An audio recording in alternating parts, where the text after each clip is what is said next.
Alpha, this is Eagle 1. Sir, subject spotted. Tama ang natanggap nating intelligence report. Dito nga nagtatago si Mr. Chua sa abandonadong warehouse. Nakapwesto na kami sa paligid itong hideout niya.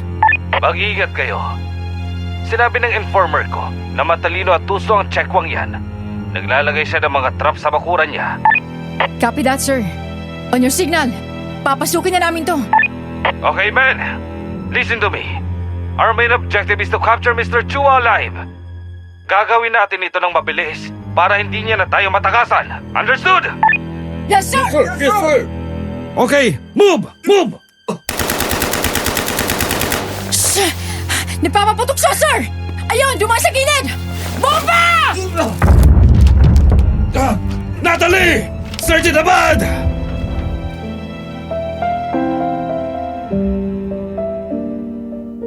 Anong gagawin mo kung isang umaga ay dumilat ka na dilim pa rin ang sasalubong sa'yo?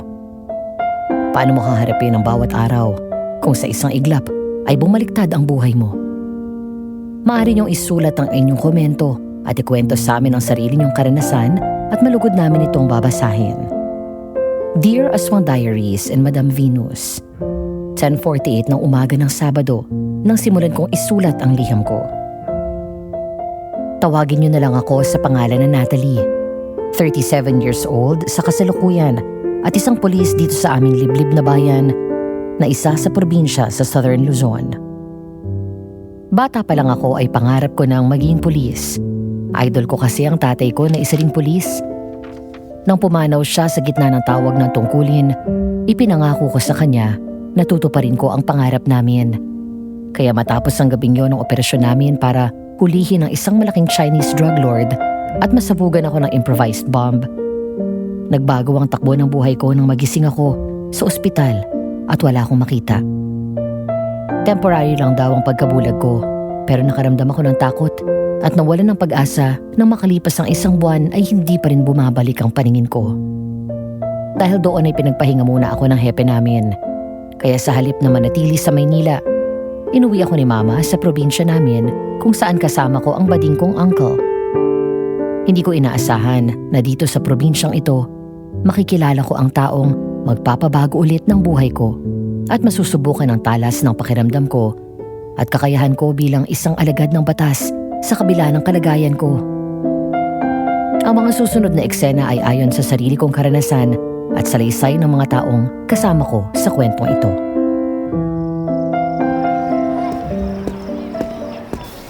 Nasaan na tayo, Uncle?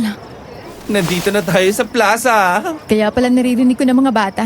Ang cute nilang tumawa. Dun yun sa isang mini library. May nag-storytelling daw doon. Binabasahan ng teacher yung mga bata. Sayang, hindi ko sila mababasahan.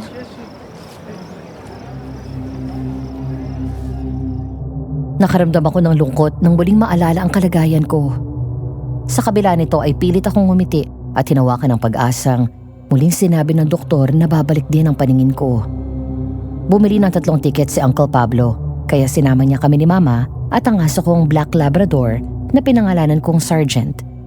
Dinala nila ako sa plaza kung saan marami daw ang activities para sa mga taga-roon sa bayan namin.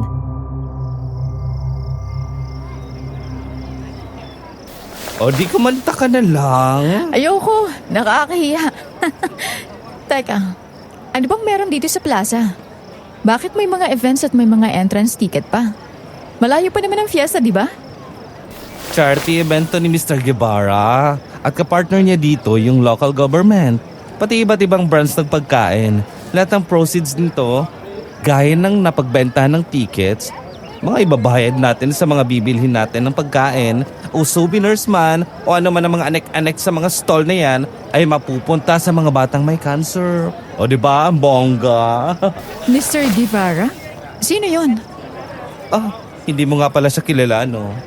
Yung pogi, hot at daddy na si Mr. Alexander Dawson Guevara. O diba? Pangalan pa lang ng tunog, yummy na at maraming salapi. Siya lang naman ang pinakamayaman dito sa bayan natin. At eto pa, bakla. Single ang daddy mo. Ikaw talaga, basta jojowain. Ang lakas ng pangamoy mo. Hindi ko siya bet na juwain. Mas yummy pa rin si Badong ko. Ang ibig ko sabihin, bagay siya sa'yo. Kilala ko ni Sir Alex. Ilalandi kita para sa Ano? kanya. Ayoko, Uncle. Nakakahiya sa tao. Alam ko na. Dalhin mo na lang ako sa mga bata. Mag-storytelling ako tungkol sa aswang. Okay, let's go. Sergeant, here! Boy!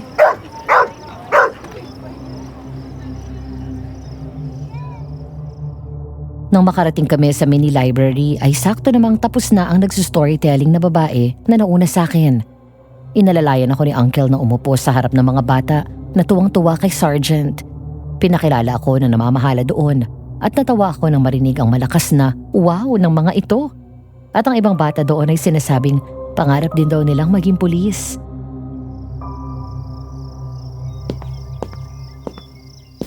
Hi, kids!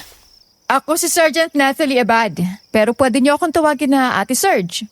Gaya ng sabi ni teacher kanina, isa akong pulis at ang trabaho ko ay manghuli ng mga bad guys. Gusto niyo bang kwentuhan ko kayo tungkol sa isang kriminal na hinabol namin na naging aswang? Hi, Sir Alex. Oh, Kuya Pablo, kumusta po? Ayos naman. Nag-enjoy po ba kayo? Oo. Hindi lang ako, pati yung mga kabataan, no? Nandito na kasi lahat.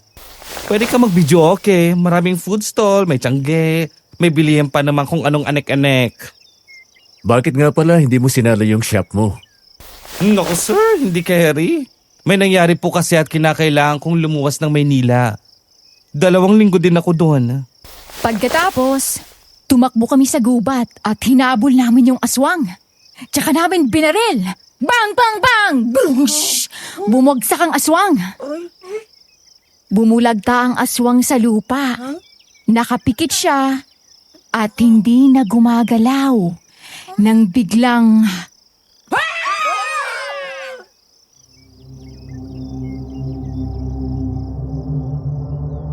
Sasagot daw dapat si Alex sa sinabi ni Uncle pero hindi na ito naituloy dahil napalingon na daw siya sa akin. Ang kwento pa sa akin ng makulit na tsuhin ko.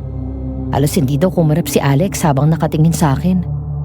Pagkatapos wala sa loob na mapapangiti habang pinapanood akong mag-storytelling with matching action at sound effects.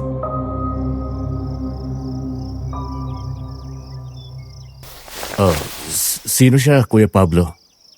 Pamangking ko po sir. Ang ganda no? Mabait yan. At masarap din magluto. Astig nga lang madalas dahil pulis. Sanay makipaghabulan sa kriminal. Pulis siya? Opo. Kung ganun, anong ginagawa niya dito? Sir, na-aksidente kasi siya kaya ako napaluwas ng Maynila. At hindi nakasali dito. Pansamantala siyang nabulag dahil nasabugan siya ng improvised bomb dun sa na-raid nilang pinagtataguan ng kriminal. Yung mga shrapnel, tumama sa mata niya. Nadidepress po siya sa bahay nila sa Maynila Lalo na kapag nakakarinig ng police mobile. Walang tigil sa kakaiyak. Natatakot na baka daw hindi na siya makakita pa. Kaya ang ginawa ng ate ko, inuwi na lang dito sa probinsya. Ganun ba? Handa akong tumulong para magpa-second opinion siya sa ibang doktor. May mga kilala akong magagaling na ophthalmologist. Talaga po sir? Naku, maraming salamat po. Pwede mo ba akong ipakilala sa kanya? Ay, sure! Biglang bumangon yung aswang. Buhay pa pala. Tapos umatras ako.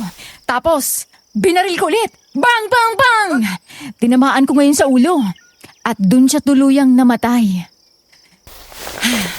Kids, kapag may aswang na lumapit sa atin o stranger na gusto tayong kunin, ang gagawin natin ay sumigaw, tumakbo, humingi ng tulong at ang pinaka-importante, pray to Jesus. O ano kids, nagustuhan niyo ba ang kwento ko? Napangiti ako nang marinig ang malakas na palakpak ng mga bata. Hindi man ako nakakakita, pero sapat na para sa akin ang marinig na masaya sila. Kahit paano'y nababawasan ng lungkot at bigat na dinadala ko. Bahagya akong natawa nang sunod ko nang marinig ang matinis at makulit na boses ni Uncle. Bravo, may pamangkin. Bravo! Uncle, yung crane po. Ay, nandyan na. Pwede bang ako na ang lumapit sa kanya? Ah, my gosh, sure, sir. Be my guest.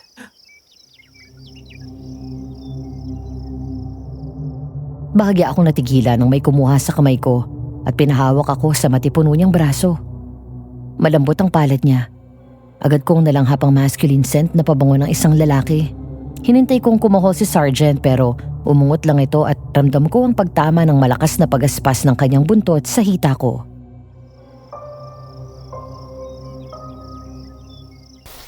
Hi, ako si Alex. Huwag kang mag-alala. Mabait ako at safe ka sa akin. Kaibigan ako ni Kuya Pablo. Halika, doon na tayo sa tabi. Sige po. Ako naman si Natalie. Natalie, nice name, bagay sa'yo. Pasensya na kayo, hindi ko kayo makita. Sigurado, nabanggit na ni Uncle sa inyo kung bakit. It's okay. It doesn't make you anything less. Maganda ka pa rin. Salamat po.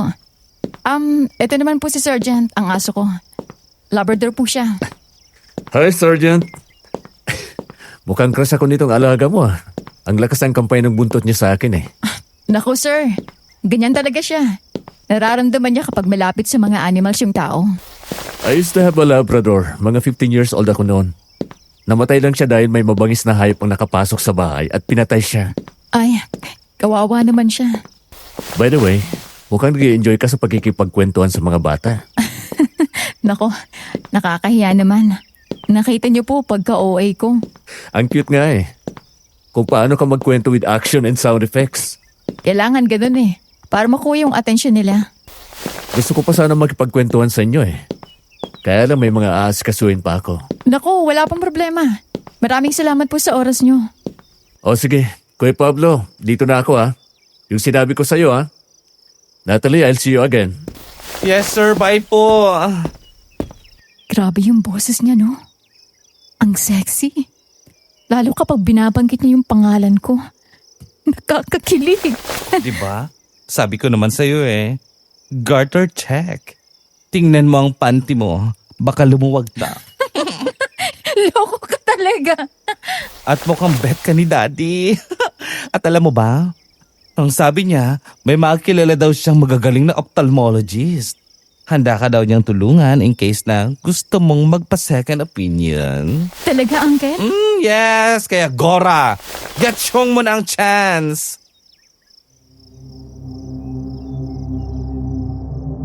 Lumingon si Lolo Simon nang pumasok si Alex sa home office ng malaking bahay ng mga Guevara. May liwanag pa sa labas pero nag-aagaw dilim na rin. Pagod na naupo siya sa swivel chair habang ang lolo niya ay nakaupo sa sofa at hawak ang baston. Napansin si Alex ng matanda na hindi mawala ang ngiti na hindi natural sa kanyang ugali.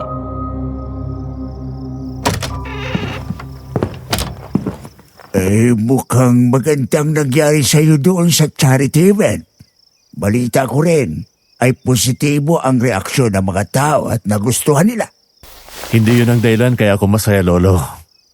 I met someone. Maganda siya. Mukhang mabait. Yung pamangkin ni Kuya Pablo. Yung magandang dalaga na bulak. Yes, siya nga. Kilala mo si Natalie, Lo? Minsan ko na sila ang nakasalubong sa bayan. At pinakilala siya sa akin ni Pablo. Magalang at mabait na bata. Gusto ko siya at magaan ang loob ko sa kanya. I want to get to know her more, Lolo. Gagawin ko ang lahat para mapalapit sa kanya at kilalanin siya ng gusto. Kung ano man ang plano, huwag mong ipag-iingay. Baka makialam na naman yung isa at masira ulit ang pangalan mo. Huwag kang mag-alala, Lolo. Ngayon lalaban na ako. Hindi ko nahahayaan na masira ang lahat. Gusto ko na mag-asawa at magkaroon ng pamilya. At nakita ko na ang gusto kong makasama habang buhay. Nga pala, nariyan naman si Eta. Bakit niyo pinapasok? Ano magagawa ko dumiretso agad dito sa loob eh?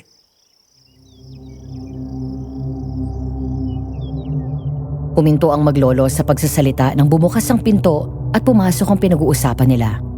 Si Eta, ang second cousin niya. 10 taon ang tanda kay Alex at kahit kamag-anak ay hayagan nitong pinapakita ang damdamin sa kanya. Sopistikada, maganda, mestiza at sexy. Hindi halata na 45 na ito. Ngunit sa kabila nito ay hindi siya nagustuhan ni Alex kailanman.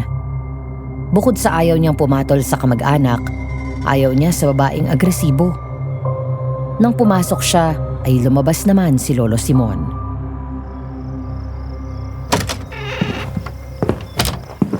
Nandito ka na naman? Why? Miss me? Sinabihan na kita, Eta. Ayaw kong pumupunta ka dito. Ay, gusto kitang makasama. Masama ba yun? Stop this! Alam mo naman na wala kang maasahan sa akin. At pinsan kita, for God's sake. Hindi ka ba kinikilabutan? Correction. Second cousin. At wala akong pakialam doon.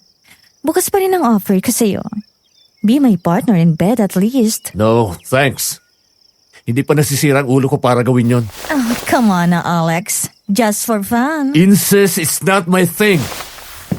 Alex! Sandali lang! Saan ka pupunta? Doon sa lugar na malayo sa'yo.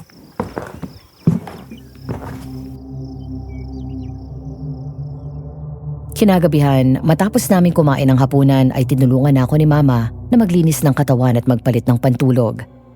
Habang nakahiga ako sa kama at nakikinig ng musika, doon ko unti-unting naramdaman ang kakaibang lamig ng panahon. May hatid itong kakaibang kilabot. Maya-maya ay pumasok si Uncle Pablo. Ayon sa kanya ay sumili pa siya sa labas ng bahay at siniguro na walang tao doon bago sinarado ang bintana at nilock. Kahit hindi ko siya nakikita ng mga sandaling yun, pero naririnig ko ang bigat ng kanyang buntong hininga.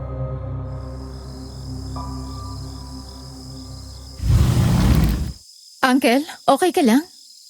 Oo. Hindi eh. Ramdam kita. Ay. Wala ka ba nararamdaman sa paligid?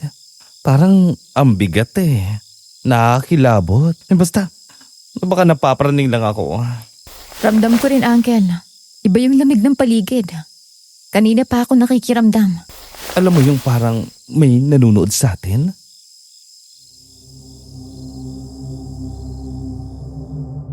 Napalingon ako sa direksyon kung saan ko narinig ang boses ni Sergeant nang bigla itong umangil.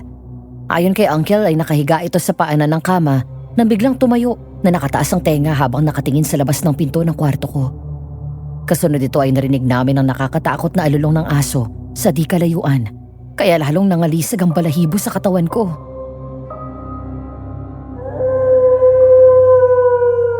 Ang aswang. Nasa paligid lang natin siya. Oh. Ano? Mama! Uncle! Magsabit kayo ng bawang sa bintana at pinto. Siguraduhin niyo na nakalak sila. Lumabas ng kwarto si Sergeant! Sergeant! Nagmamadali akong lumabas ng kwarto. Kahit wala akong nakikita at nakabisado ko na kung paano kumilos doon, kahit na walang gumagabay sa akin. Sinundan ko ang pinanggalingan ng boses ni Sergeant. Naroon siya sa pinto sa likod ng bahay. Ang sabi ni Uncle, nakatingin daw ito sa pinto at parang hinuhukay ang sahig. Narinig ko ang galit sa kahol nito. Maya-maya ay huminto siya at ayon kay Uncle ay nakiramdam at tumaas muli ang dalawang tenga. Pagkatapos ay tumakbo naman ito sa pinto sa harap at tumayo sa kakinaskas ng kinaskas yun at nagpapalabas habang wala itong tigil sa pagkahol at pag-angil. Hanggang sa maisipan ni Uncle, nabuksan ng kaunti ang bintana at sumilip doon matapos nitong magsabit ng bawang at maglatag ng asin sa hamba. Doon siya nagulat sa nakita at agad na sinarado ulit ang bintana.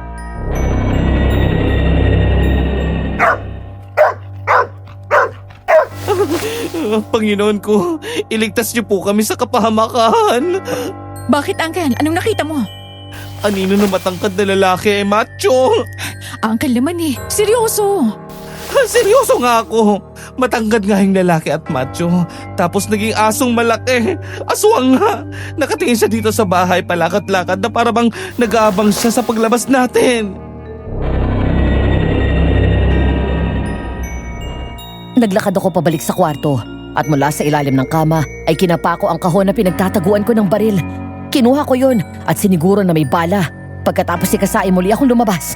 Mula nang mawala ang paningin ko ay mas lumakas ang ibang senses ko. Madali kong makilala ang tao sa harap ko sa pamamagitan ng kanilang amoy. Nalalaman ko agad kapag may parating at nararamdaman ko agad kung may panganib o wala. Oo nga, at nawalan ako ng paningin. Pero ang tapang ko bilang isang pulis ay hindi nawawala. Uy, anong gagawin mo? Silipin mo, Uncle, kung nandyan pa. Nandyan pa. Wala bang ibang tao sa labas? Wala. Tumabi kayo sandali. Ako nang bahala dyan. Sergeant, quiet.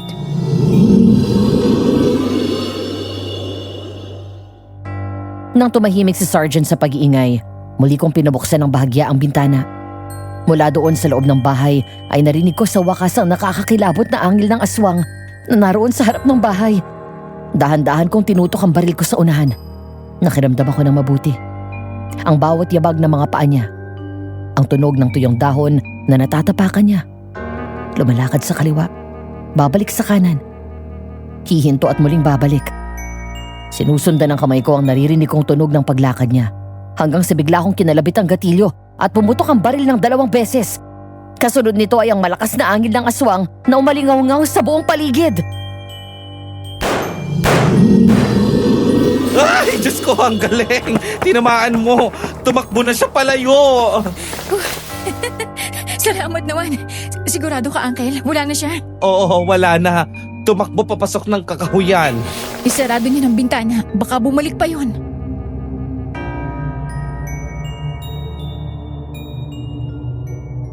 Dalawang araw na ang lumipas mula nang umaligid sa bahay namin ang aswang. Kumalat sa bayan namin ang ginawa ko. Well, hindi na ako nagulat dahil bukod sa may mga nakakita din kapitbahay namin sa aswang at nakarinig ng putok ng baril. Kinuwento ni Uncle ang nangyari, kaya kapag lumalabas ako ay binabati at pinupuri ako ng mga tao. Samantala ng araw na yon ay sumama kami ni Sergeant kay Uncle sa shop niya dahil wala kaming kasama sa bahay. Wala kasi si Mama at pumunta sa kamag-anak namin sa kabilang bayan. Habang nasa CR si Uncle at nakaupo kami sa likod ng counter, tumunog ang door wind chime at may pumasok. Agad kong nalanghap ang pamilyar na masculine scent na pabango na yon. Matapos yon ay naramdaman ko ang mabilis na kampay ng buntot ni Sergeant at umungot ito.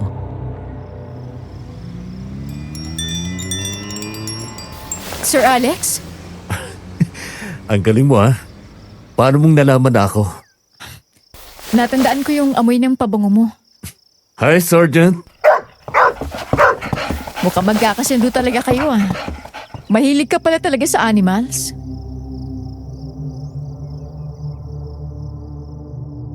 Napangiti ako nang maramdaman na lumapit si Sergeant kay Alex at naglaro ang dalawa na parang matagal na silang magkakilala. Mula pa sa pagkabata ni Sergeant ay ngayon lang ito may nakasundong ibang tao. Nang irigalo siya sa akin ng superior ko na ninong ko rin, pinasok ko siya sa training camp gaya ng mga police dog, kaya palagi siyang alerto. Nang mabulag naman ako, ay siya ang nagsilbi kong service dog. Ilang sandali pa ay bumalik na si Uncle at dumiretso doon sa likod ng counter.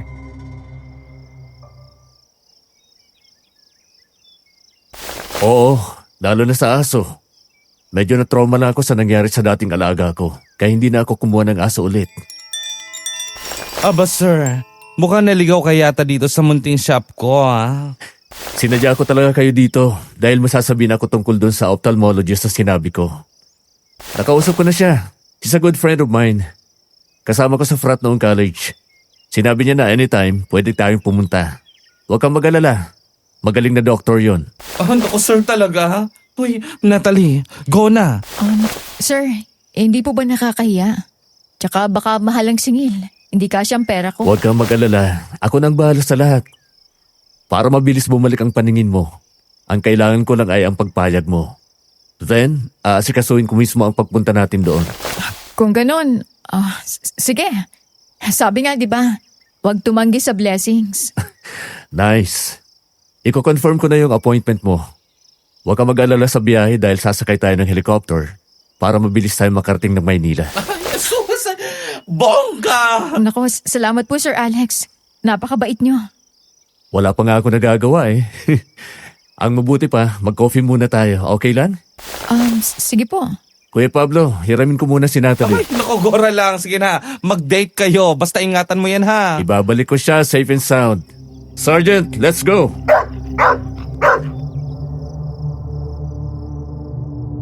May kung anong kilig ako naramdaman nang kunin niya ang kamay ko at inangkla sa braso niya. Siya ang humawak sa leash ni Sergeant habang hawak ko ang crane ko sa kabilang kamay. Ang weird ng pakiramdam, Madam Venus. Hindi ko pa siya kilala masyado bukod sa wala akong idea kung anong itsura niya. Pero panatag ang loob ko mula pa noong unang beses kaming magkausap hanggang sa sandaling yon. Bumili siya ng iced coffee at sandwich para sa amin. Si Sergeant ay hiningaan niya ng whipped cream sa isang maliit na baso. Pagkatapos ay dinala niya kami sa park at naupo sa isang mahabang bench.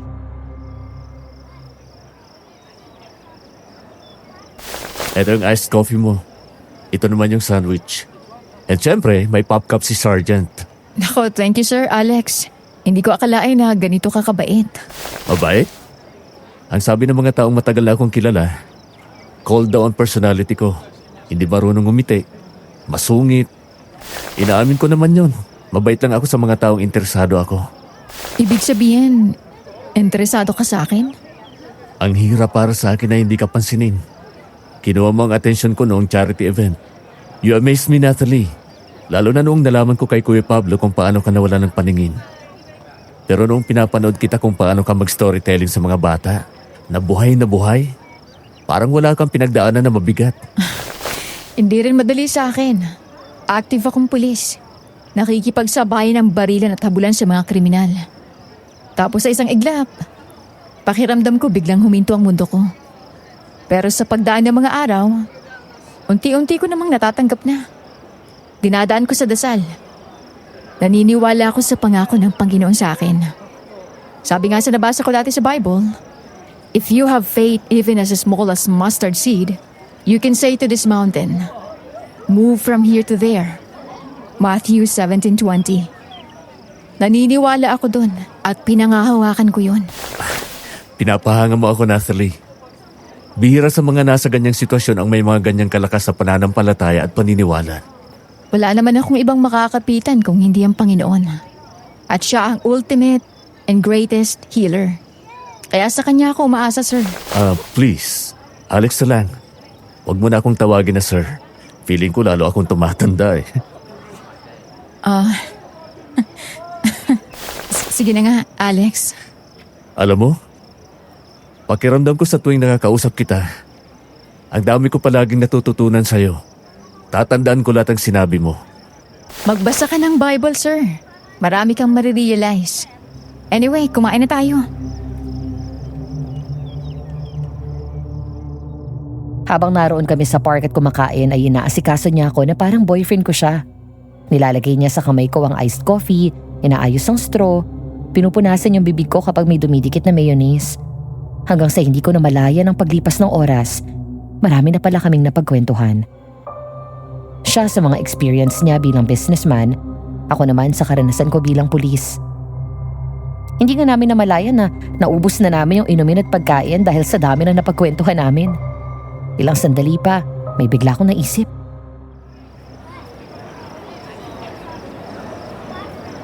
Alex, pwede ko bang mahawakan ang mukha mo? Hahawakan mo ang mukha ko? Bakit? Gusto ko lang malaman kung anong itsura mo. Pwede ba? Sige.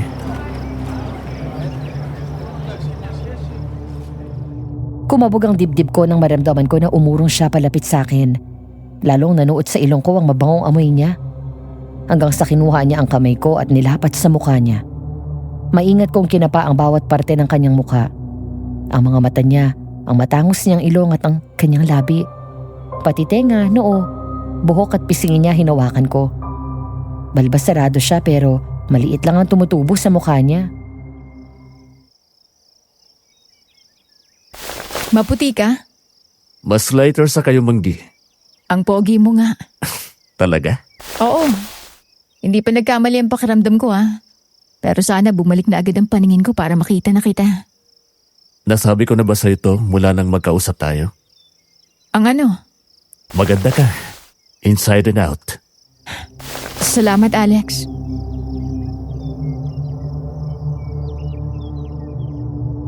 Isang gabi, habang binabagtas namin ang lubak-lubak na daan pa uwi, sakay ng owner-type jeep ni Uncle mula sa shop niya, muli na naman akong nakaramdam ng kakaibang kilabot, gaya ng naramdaman ko nung gabi na unang beses nagpakita ang aswang.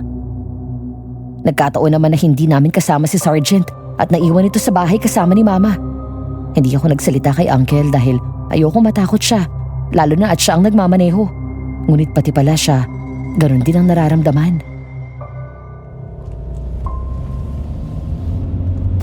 Ay, ano ba naman to? Sa haba ng daan, dito pa talaga may lubak kung saan nakakatakot. Hindi ko tuloy mabilisan. Nasaan na po ba tayo? Saan pa? Dito sa may maraming puno papasok sa gubat. Ang sabi nila sa akin dito, dito daw madalas nagpapakita yung aswang. Naku girl, kinikilabutan ako. Basta, kalma ka lang, Uncle. Ay, di bale, konti na lang.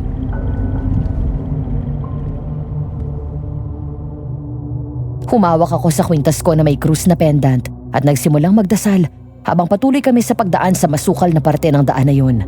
Hanggang si bigla akong naipaling ang ulo ko sa bandang kanan nang may marinig akong mabilis na yabag na tumatakbo. Maya-maya ay halos mapatalon ako sa gulat nang biglang sumigaw si Uncle. Ah! Aswang! Nasaan siya, Uncle? Lumabas galing sa halamanan? Diyos ko po! Umahabol siya sa atin! Bilisan mo, Uncle! Kapit ka lang na mabuti, Natalie. Malapit na tayo sa patag. Lord, tulungan niyo po kami.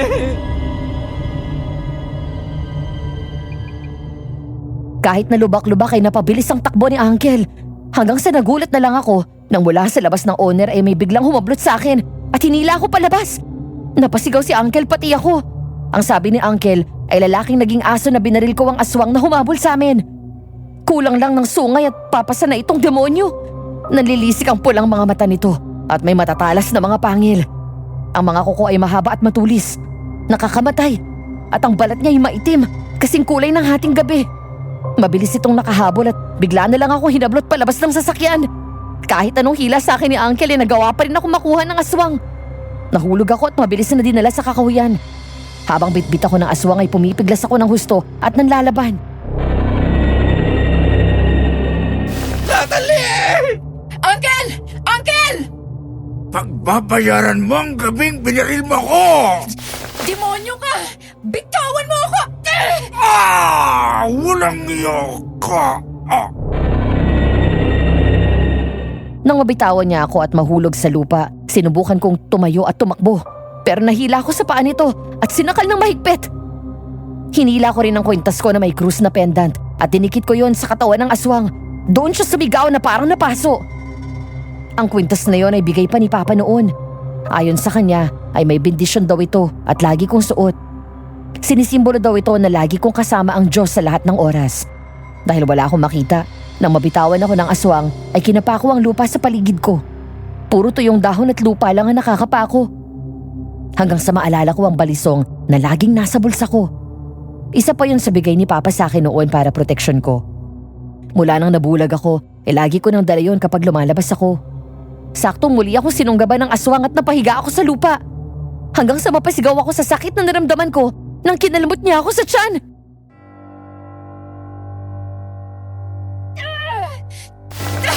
Uncle! Natalie, nasan ka? Natalie! Sisiguraduhin kong ikaw ang susunod na paglalamayang bukas! Mauna ka! Malakas umangil ang aswang na isaksak ko sa kanya ang balisong ng 2 beses. Pagkatapos ay malakas ko siyang sinuntok ng malakas. Muli ko siyang sinaksak ng 2 pang beses bago siya nakaalis sa ibabaw ko. Oo, buo ang loob kong lumaban. Ngunit hindi ko naiwasan na makaramdam ng takot. Dahil wala akong makita kundi kadiliman. Ang tanging pinapagana ko sa mga sandaling yon ay ang lakas ng pakiramdam, pandinig at pangamoy. Ng mga sandaling yon, Madam Venus, I felt helpless. Naalala ko na naman kung gaano ko kinamumuhian ang sitwasyon ko. Dahil pakiramdam ko mahina ako. Umiiyak at nanginginig ang katawan ko na tumayo ako. Tumakbo ako kahit hindi ko alam kung saan ako papunta.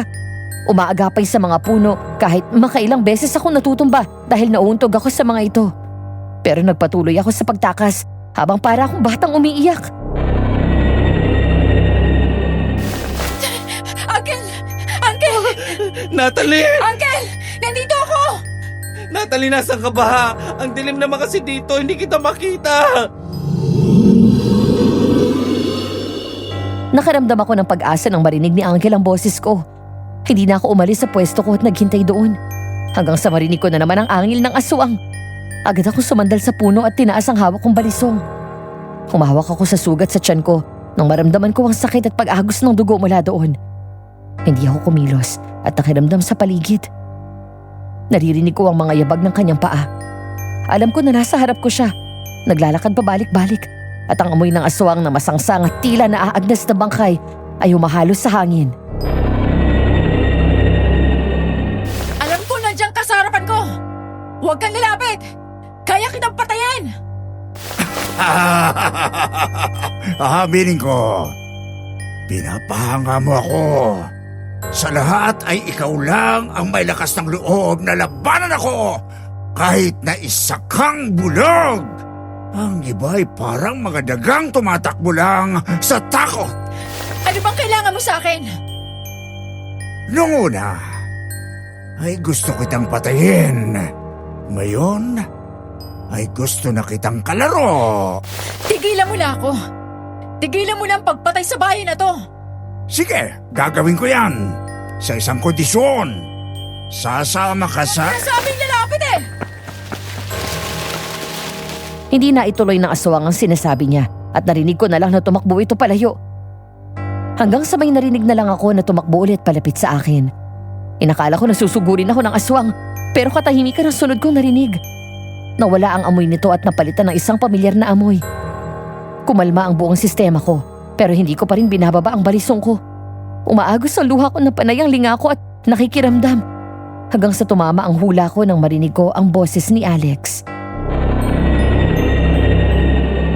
Natalie! Alex! Oo, ako ito. Oh, may sugat ka. Anong nangyari? Kinagat ka ng aswang? Alex! Tana, nandito na ako.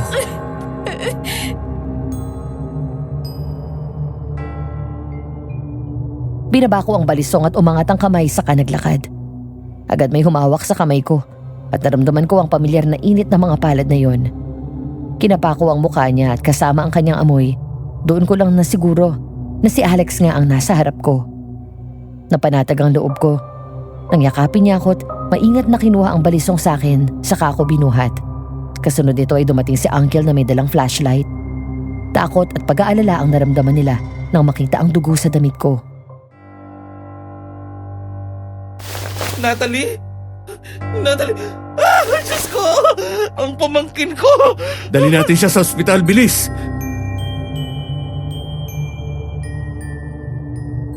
Muli na namang kumalat sa bayan namin ang nangyari sa akin. Marami ang humanga dahil daw sa pinakita kong katapangan sa kabila ng kapansanan ko. Isang babaeng bulag na lumaban sa aswang. O baka dahil pulis ako, kaya sa kabila ng lahat ay hindi nawawala ang determinasyon kong lumaban. Matapos akong isugod ni Alex at Uncle sa ospital, 2 araw akong nanatili doon bago ako nakalabas. Araw-araw naroon din si Alex. Umaga. 3 araw matapos ang pag-atake sa akin ng aswang, habang nasa shop si Uncle at kami naman ni Mama ay nasa kusina at naghahanda ng pananghalian, biglang kumahol si Sergeant saka tumakbo. Isang klase ng kohol na excited at tuwang-tuwa. Mula dun sa labas ay narinig ko ang boses ni Alex kaya agad akong pumunta sa pinto. Tao po. Natalie! Alex? Hi, buddy. Ang pogi ni Serge ngayon ah. Alex, napasyal ka. Dumadalaw lang. Pumunta ako sa shop ni Kuya Pablo. Tinanong ko kung pwede kang dalawin dito. Halika, pasok ka. Magandang tanghali po, Aling Cora. Siya nga pala para sa'yo, Natalie. Bulaklak saka pastries. Mahilig ka daw sa tinapay, sabi ni Kuya Pablo. Oh, salamat. Nag-abala ka pa. Halika, pasok ka.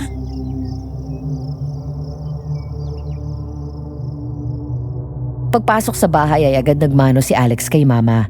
Nang umupo kami sa sofa, ang sabi ni Mama sa akin ay agad na upo si Sergeant sa harap ni Alex at nagpahimas. Maingat kong kinapa ang mga bulaklak at inamoy ang mga ito. Roses? Gustong gusto ko pa naman yung subtle scent nito. Simple at hindi masakit sa ilong. 1 dosena ng yellow roses. Sabi kasi sa akin sa flower shop, Ang ibig sabihin daw niyan ay get well soon. Talaga? Sayang. Hindi ko nakikita, pero salamat ulit. Kapag bumalik na ang paningin mo, ang una kong ibibigay sa'yo ay maraming bulaklak. Salamat. Kumusta ka na? Ay, ang sugat mo. Okay naman. Hindi na sumasakit. Buti nga nakalmot lang ako at hindi kinagat. Mas delikado kasi yun eh. Yung taong kinagat ng aswang, pwede rin maging aswang.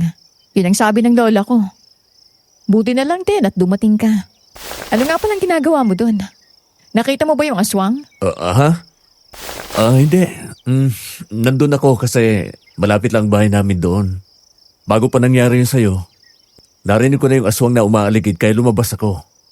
Tapos ayun, narinig ko na yung sigaw mo. Nakilala lang kita nung tawagin mo na si Kuya Pablo. Nagmadali ako sa pagtakbo at hinanap kita. Nang dumating ako ay ikaw na lang ang nandun at nakatakas ang aswang. Kailangan bumalik na agad ang paningin ko, Alex. Pinilit ko lang lumaban ng gabing yun dahil ayokong mamatay ng gutay-gutay ang katawan.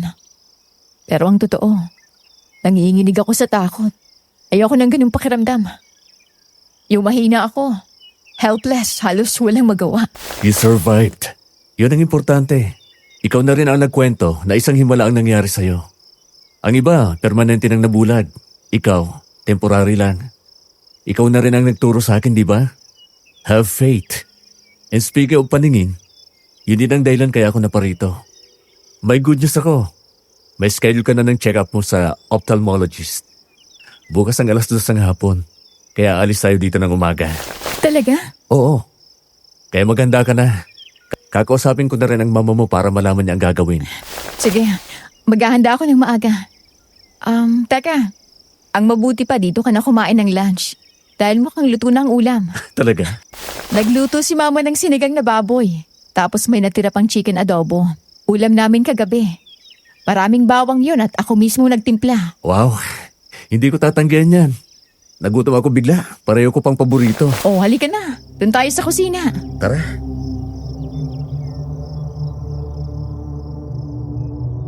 Kinabukasan nga ay bumiyahe na kami ni Alex papunta sa Maynila, sakay ng private helicopter niya. Hindi yun ang unang beses na nakasakay ako doon. Hindi ko man nakikita pero namangha ako sa kakaibang pakiramdam na sumakay sa isang helicopter ng isang pribadong tao. Alam kong mayaman si Alex, pero hindi ko inaasahan na ganun siya kayaman. Mula sa probinsya namin ay naglanding kami sa helipad ng gusaling pag-aari ng kanilang pamilya. Pagkatapos ay saka kami pumunta sa ospital. Sa buong biyahe namin ay si Alex lang ang kasama ko. Wala kasi ibang magbabantay sa shop ni Uncle. Si Sergeant naman ay hindi pwedeng isama kaya kailangan din maiwan sa bahay ni Mama. Kumusta yung pakiramdam mo after check-up? Ayos naman. So paano yan? Hindi mo na tayo pwedeng umuwi ngayon dahil kailangan ng follow-up check-up bukas. Mga late afternoon na tayo makakauwi. Okay lang. Tatawag na lang ako kay Mama. Makikituloy na lang ako sa mga tita ko. O sige. Kumain muna tayo tapos ihahatid kita doon.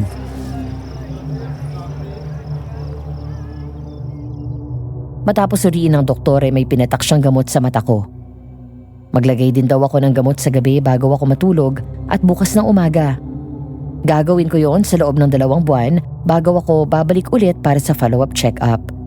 Maayos naman daw ang ginawang surgery sa mata ko ng naunang doktor na nag-oopera sa akin. Ang naging problema ay yung mga gamot na pampatak at pinainom na nireseta sa akin. Lumalabas kasi na hindi ganun kabilis ang epekto nun sa akin kaya masyadong mabagal ang pag-recover ng paningin ko. Samantala, habang kumakain kami, tinawagan ko ang tita ko. Sa kasamaang palad wala sila at umuwi sa probinsya ng kanyang asawa. Kaya nagdesisyon si Alex na isama ako sa bahay niya doon sa Maynila. Habang nasa restaurant kami ay tinawagan ko agad si Uncle at pinaalam sa kanya ang mga nangyari. Mabuti na lang may dala kang damit. Doon ka na lang tumuloy sa bahay ko. May mga helpers naman ako doon na tutulong sa'yo. Ang laki ng abalang ginawa ko. Dahil sa akin, hindi ka nakakapagtrabaho pero thank you ah. Hindi ka abala. At masaya ako nakakatulong sa'yo. Saka excuse ko na rin ito para makatakas sa trabaho at magpahinga. Kapag nakasama kita ng mas matagal, mas makikilala kita ng gusto. Habang kumakain kami ay asikasong-asikaso ako ni Alex. Palagi niya akong inaalalayan at kulang na lang ay subuan ako. Kasabay nito ay masaya din kami nagkukwentuhan. Hanggang sa may naramdaman akong tumayo sa gilid ko. Ang amoy ng pabango niya ang agad na rumehistro sa akin dahil masakit yun sa ilong.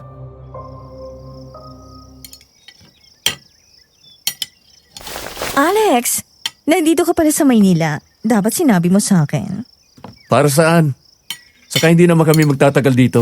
And who is this pathetic little bitch? I mean girl. None of your business. Umalis ka na. Hi miss, I'm Etta, Alex girl. Cousin. Second cousin ko siya. Oh yeah, cousin. At ikaw si? Nathalie, kaibigan ni Alex. Sinamahan lang niya ako sa kaibigan niyang doktor para patingnan tong mata ko. Oh, so bulag ka? Kahit wala akong nakikita pero nararamdaman ko ang galaw ng kamay nito sa harap ng mukha ko. Kinakaway nito ang palad sa mukha ko para masiguro kung nakakakita nga ba talaga ako o hindi. Hanggang sa narinig ko na tinapik ni Alex ang kamay ni Etta. Kasunod ng tawa nitong halatang pinigilan at impit pero nakarating pa rin sa tenga ko. Ganyan talaga si Alex. Mahilig sa charity. Poor you. Hindi ko ma-imagine kung gaano ka-miserableng kalagayan mo ngayon. Etta, please. Umalis ka na. Bakit mo naman ako itinataboy? Nakikipagkwentuhan lang naman ako. Nangiinsulto ka. Okay lang ako, Alex. Hindi naman ako naiinsulto eh. And FYI, hindi miserable ang buhay ko. Kaya kong kumilos gaya nyo na may paningin. At salamat sa sinasabi mong charity. Nakilala ko si Alex at magkasundo kami. Sa katunayan, iuuwi niya ako sa bahay niya. Maldita pala tong kasama mo, Alex. Depende po sa kausap. Halika na. Umuwi na tayo.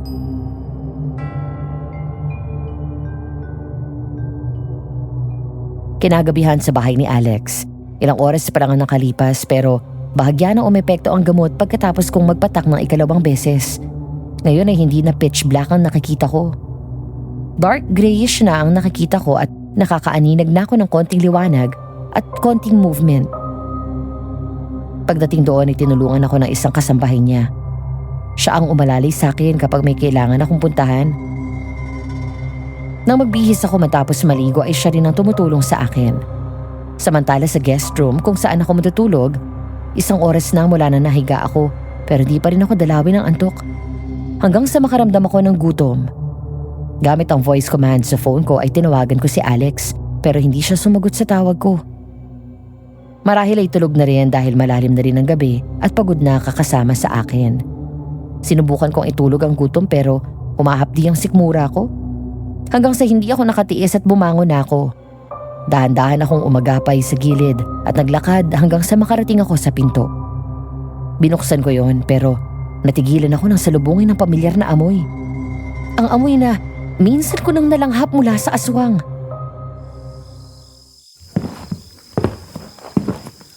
Sino nandyan? Ako to, si Alex. Alex? Oo. Bakit parang nag-ibang timbre ng boses mo? Kagigising ko lang kasi. Nagugutom kasi ako eh.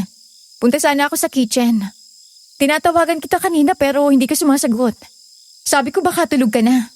Nakatulog nga ako dun sa library. Halika, samahan kita sa baba.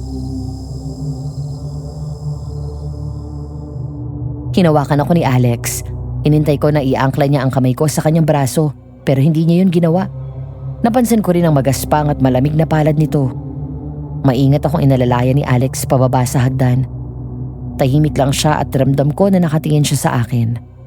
Hindi gaya ng nakasanayan ko na palagi niya akong kinakausap. Sorry kung nakaabala ako. Hindi, ayos lang. Sorry pala kung hindi ko nasagot yung tawag mo. Okay lang. Ano gusto mong kainin? Kahit tinapay lang. Sandali, ikukuha kita. Naghintay ako doon sa kusina habang nakasandal sa kitchen counter. Nagtaka ako dahil biglang tumahimik ang paligid. Wala akong naririnig na kumikilos. Pinakiramdaman ko si Alex. Lihim akong kinabahan. Sa hindi malamang dahilan ay nakaamoy ako ng panganib. Unang pumasok sa isip ko ang aswang. Pero agad ko ring tinabo yun. Nasa Maynila kami. Imposibleng masundan niya ako dito. Kumilos ang kamay ko at kumapas sa paligid. Hanggang sa nahawakan ko ang knife rack o lagayan ng mga kutsilyo. Agad akong humawak sa isa sa mga patalim doon nang may maramdaman akong naglakad palapit sa akin at narinig ko ang mahinang angil. Alex, ikaw ba yan? Oo, nandito lang ako. Ang boses mo. Hindi ikaw si Alex. Ikaw ang aswang. Surprise! Natalie! Hayop ka? Ano ba talagang kailangan mo sa akin? Nasaan ka? Nandito lang ako sa harap mo. Tama ang hinala ko nang unang beses ko pa lang siyang maamoy kanina. Aswang nga ang kasama ko at hindi si Alex. Nanlaki ang mata ko at mabilis na umatras nang maramdaman ko na papalapit siya sa akin. Sumandal ako sa sulok ng counter at inamba ang malaking kitchen knife na hawak ko. Wala akong tigil sa pagwasiwas noon para hindi ako malapitan ng aswang habang wala akong tigil na kasisigaw ng pangalan ni Alex. Alex! Wala ka nang mapuputan ngayon. Subukan mong lumapit. Papatayin kita! Matapang ka talaga. Huwag ka sabing lalapit! Pinagpatuloy ko lang ang pagwasiwas ng kutsilyong hawak ko habang nakasandal pa rin ako sa sulok. Ang isang kamay ko naman ay panayang kapa sa ibabaw ng counter. Naghahanap ng kahit anong maaring gamitin na laban sa aswang. Wala na akong pakialam kahit na nagkakandabasag na at nahuhulog na ang mga gamit nito. Hanggang sa malakas ako napadaing ng matabig ko ang knife rack. Nahulog ang mga kutsilyong nakalagay doon at nahiwa ako sa braso.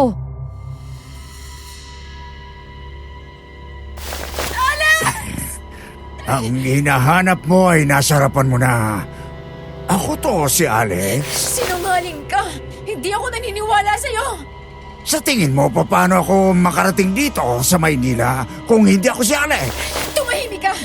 Kilala ko si Alex! Wala kang alam sa akin. Sa kabila ng patalim na hawak ko ay nagawa akong lapitan ng aswang. Hinawakan ako sa kamay kung saan hawak ko ang patalim, sabay pinilipit ang braso ko sa likod. Pagkatapos ay sinandal ako sa dibdib niya. Nang mga sandaling yon ay tuluyan na niya akong kontrolado. Pero hindi ako magiging pulis kung hindi ako marunong lumaban. Mabilis akong kumilos bago pa niya ako makagat. Malakas kong inuntog ang ulo ko sa kanya. Nabitawan nito ang isang kamay ko kaya sinundan ko yon ng isang malakas na siko sa gilid ng ulo niya. Nang tuluyan niya akong nabitawan, mabilis kong sinaksak ito.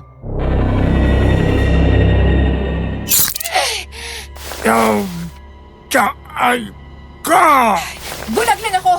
Pero hindi ako lampa! Ginagalit mo talaga ako! Nasaan si Alex? Ilabas mo siya! Anong ginawa mo sa kanya? Talagang matigas ang ulo mo! Nagulat ako nang muling hablutin ng aswang at sakalin sa leeg. Pero bigla akong sinaboy sa kanya ang asin na nakuha ko sa kitchen counter namin. Kasunod nito ay ang malakas na sigaw ng aswang na umalingaw-ngaw sa buong bahay. Maya-maya ay may narinig akong tumakbo palayo. Di ko alam kung saan siya papunta. Pero sa isang iglap, biglang tumahimik ang paligid. Hindi nagtagal ay may narinig akong yabag na tumatakbo pababa ng hagdan. Hanggang sa nagulat ako at napasigaw ng malakas nang may humawak sa braso ko.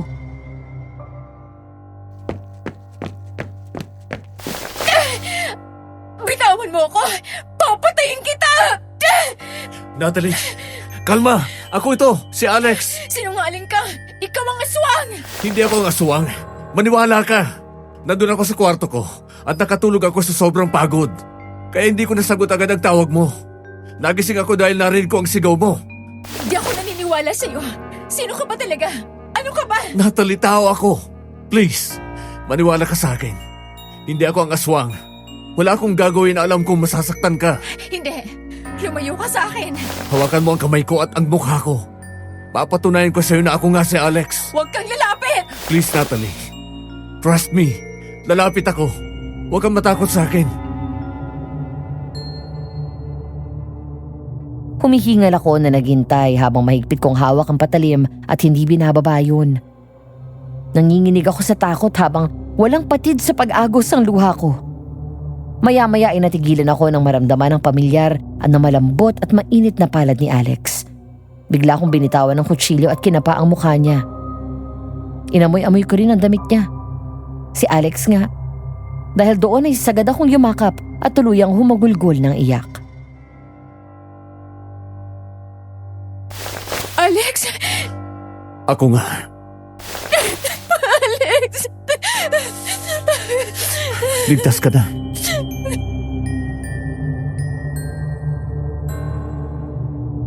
Ligtas akong nakauwi sa probinsya. Matapos ang gabing yon ang pag-atake sa akin ng aswang sa bahay ni Alex sa Maynila. Sa kabila ng pagpapatunay niya na hindi siya ang aswang, napansin ko ang pagdistansya niya sa akin. Dati kapag alam niya na naroon ako sa shop ni Uncle, dumadaan siya doon sa hapon at dinadala ako sa park. Doon kami naglalakad kasama si Sergeant. O kaya naman idadalaw ito sa bahay. Ilang linggo na rin mula noon. Kasabay ng hindi pagpaparamdam sa akin ng aswang, ay ganun katagal na ring hindi nagpapakita si Alex. Ang nangyari sa bahay niya ay hindi ko na sinabi kay Mama at Uncle. Ayoko magbago ang tingin nila kay Alex dahil kahit ako ay hindi sigurado kung si Alex nga ba ang aswang.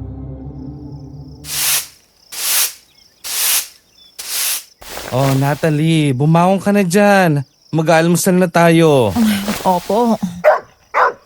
Sasama ka ba sa akin sa shop? Hindi po muna. Dito lang ako. Iaalis din ng ate at pupunta sa kabilang bayan. Kaya mo na ba dito na mag-isa? Huwag kang mag-alala sa akin, Uncle. Okay lang ako dito. Tsaka hindi naman magtatagal si Mama, di ba? Oo, babalik din daw kagad siya. Dito na lang kami ni Sergeant. Sige. Maggayos ka na ha, at nakahanda ng mesa. Sinunod ko si Uncle. Bahagya akong pumikit nang tumama ang liwanag na mula sa sikat ng araw sa mata ko na sumilip mula sa bintana. Napangiti ako. Dahil sa regular na inom ko ng gamot at pagpatak ng gamot sa mata ko, mas malaki na ngayon ang improvement ng paningin ko. Blurred pa rin siya, pero mas naaaninag ko na ang liwanag. Mas malinaw ko nang naaaninag ang kilos ng mga tao sa paligid ko, lalo na sa umaga. Matapos ko magsipilyo at maghilamos, binigyan ko muna ng pagkain sa Sergeant bago ako naupo sa harap ng hapagkainan.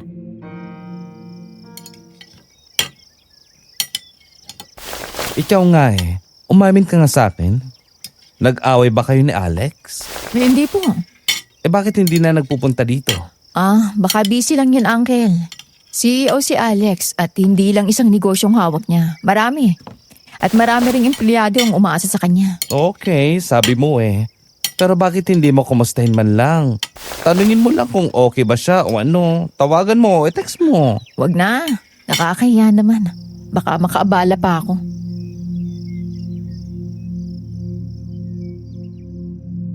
Matapos magagahan ay umalis na si Uncle at nagpunta na sa shop. Ganon din si Mama. Dahil sanay na akong kumilos sa bahay kahit noong halos wala pa akong makita, naging mas madali sa akin ngayon na gumawa ng mga gawaing bahay. Matapos sugasan ng pinagkainan ay lumabas ako ng bahay at nagwalis sa bakuran habang si Sergeant ay nakasunod lang sa akin at nagbabantay. Ilang sandali pa ay umungot siya pagkatapos ay kumahol ng kumahol. Yung klase na masaya at excited na parang may nakitang kakilala. Nang marahang umihip ang hangin ay humalo doon ang pabango mula sa isang taong hindi ko makakalimutan. Aaminin ko, Madam Venus, hindi ko pa rin sigurado sa mga sandaling yon kung maniniwala na ba ako sa kanya na hindi siya ang aswang. Ang sabi ng isip ko, siya yung aswang. Pero iba yung bulong ng puso ko. Sa kabila nito ay hindi ko rin maitanggi na namimiss ko si Alex. Ang mga sandaling panahon na pinagsamahan namin, pero ang dami na agad naming napag-usapan at nalaman sa isa't isa. Ang mga sandaling panahon na pinagsamahan namin, pero ang dami ko na agad nalaman at napag-usapan sa isa't isa. Madali niyang nakuha ang loob ko at namimiss ko ang presensya niya sa buhay ko.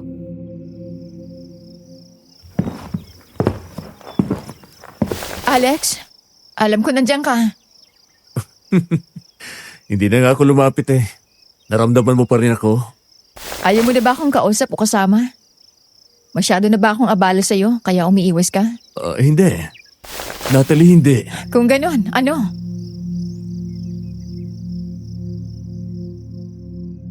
Mula sa labas ng bakuran namin ay naaninag ko ang matangkad na lalaking pumasok. Masayang sinalubong ni Sergeant si Alex bago lumapit sa akin. Kinuha niya ang kamay ko at nilapat sa mukha niya. Marahan at dahan-dahan kong hinaplos yun. Doon ko mas napagtanto kung gaano ko siyang namiss. Parang bigla kong nakalimutan ang nangyari sa bahay niya doon sa Maynila. Dahil ang alam ko lang sa mga sandaling yon ay ang sayang nararamdaman ko ngayong nandito si Alex sa harap ko.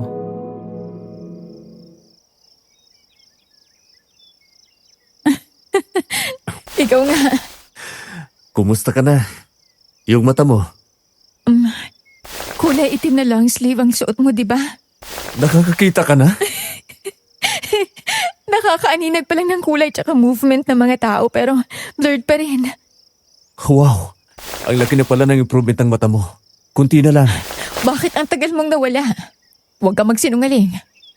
Tungkol ba to sa nangyari dun sa bahay mo sa Maynila? Sige, aaminin ko. Umiwas talaga ako sa'yo dahil nahihiya ako sa nangyari. Nangako ako kay Kuya Pablo at mama mo na alagaan kita. Pagkatapos ganun ang mangyayari, muntik kang mapahamak sa sarili kong pamamahay dahil nakatulog ako. Sorry talaga sa naging kapabayaan ko, Natalie. Hindi ko talaga alam na masusundan tayo ng aswang hanggang doon. Tapos nagkataon na kailangan kong pumunta ng Amerika para umattend ng business conference doon. Nagkasunod-sunod na ang business travel ko. Matapos yun, kaya hindi na ako makauwi dito. Kagabi lang talaga ako nakabalik mula sa Singapore. Naiintindihan ko. Pero bakit siya nagpapanggap na ikaw? Hindi ko rin alam kung ano man ang sinabi sa'yo ng aswang laban sa akin. Sana huwag kang maniwala. Hindi ako siya. Normal na tao ako. Alex, ang totoo hanggang ngayon, napapaisip ako. Simula na nagkakilala tayo, Natalie. Alam ko kahit hindi mo ako nakikita, pero sa lakas ng pakiramdam at pang-amoy mo, ang dampi ng palad ko, alam kong kilala mo na ako. Basta magtiwala ka lang sa akin. Sabagay, tama ka. Tsaka akong aswang ka. Kanina pa nagali si Sergeant. Kaya kalimutan na nga natin yon. Pasensya na rin kung nagduda ako sa iyo. Halika, doon na tayo sa loob. Sergeant, let's go! Naghapunan na si Lolo Simon nang dumating si Alex. Magaan ang bawat hakbang. Ang ngiti ay hindi nawawala sa kanyang labi. Umupo siya sa kanyang pwesto sa hapagkainan at sinaluhan ang lolo niya. Hindi naman siya nakaligtas sa matanda at agad na puna ang maganda niyang mood. Ang kwento pa ni Alex sa akin, huminto daw ito sa pagkain at tumingin sa kanya para lang mag-usisa. Hey, you look so happy, Apo. Nagkasundo na ba kayo? Nagkita na po ulit kami. Hindi mo rin siya matiis. Ang akala ko, iiwasan mo na si Natalie. Lo, nung magkalayo kami, doon ko lang na-realize kung gaano siya kaimportante sa buhay ko. Hindi ko akalain na sa sandaling panahon, mamahalin ko siya ng ganun. Ano bang nagustuhan mo kay Natalie? Yung katapangan niya sa kabila ng kalagayan niya. Kahit bulag siya, lumalaban siya. Lagi siyang nakakahanap ng dahilan para ngumiti. Kahit na alam kong mahirap para sa kanya. Hindi hinahayaan ni Natalie na maging hadlang na wala siyang paningin. Pero kasabay nito, kapag kailangan niya maging mahina, pinapakita niya pa rin. At hindi siya nagkukunwarilo. Bukod pa doon, mabait siya at malambing. Pero alam mo na ang maaring mangyari sa kanya, hindi ba? Hindi ko nahahayaan na mangyari yun kay Natalie Lo. Not this time. Kung kailangang labanan ko siya, gagawin ko. Hindi ko nahahayaan na kontrolin niya ang buhay ko. Kasalanan ito lahat ng mami mo. Kung nakinig lang siya sa akin doon, wala sanang problema ngayon. Nandito na tulo. Wala na tayong magagawa dahil nangyari na. Ang importante ngayon ay mapigilan na siya.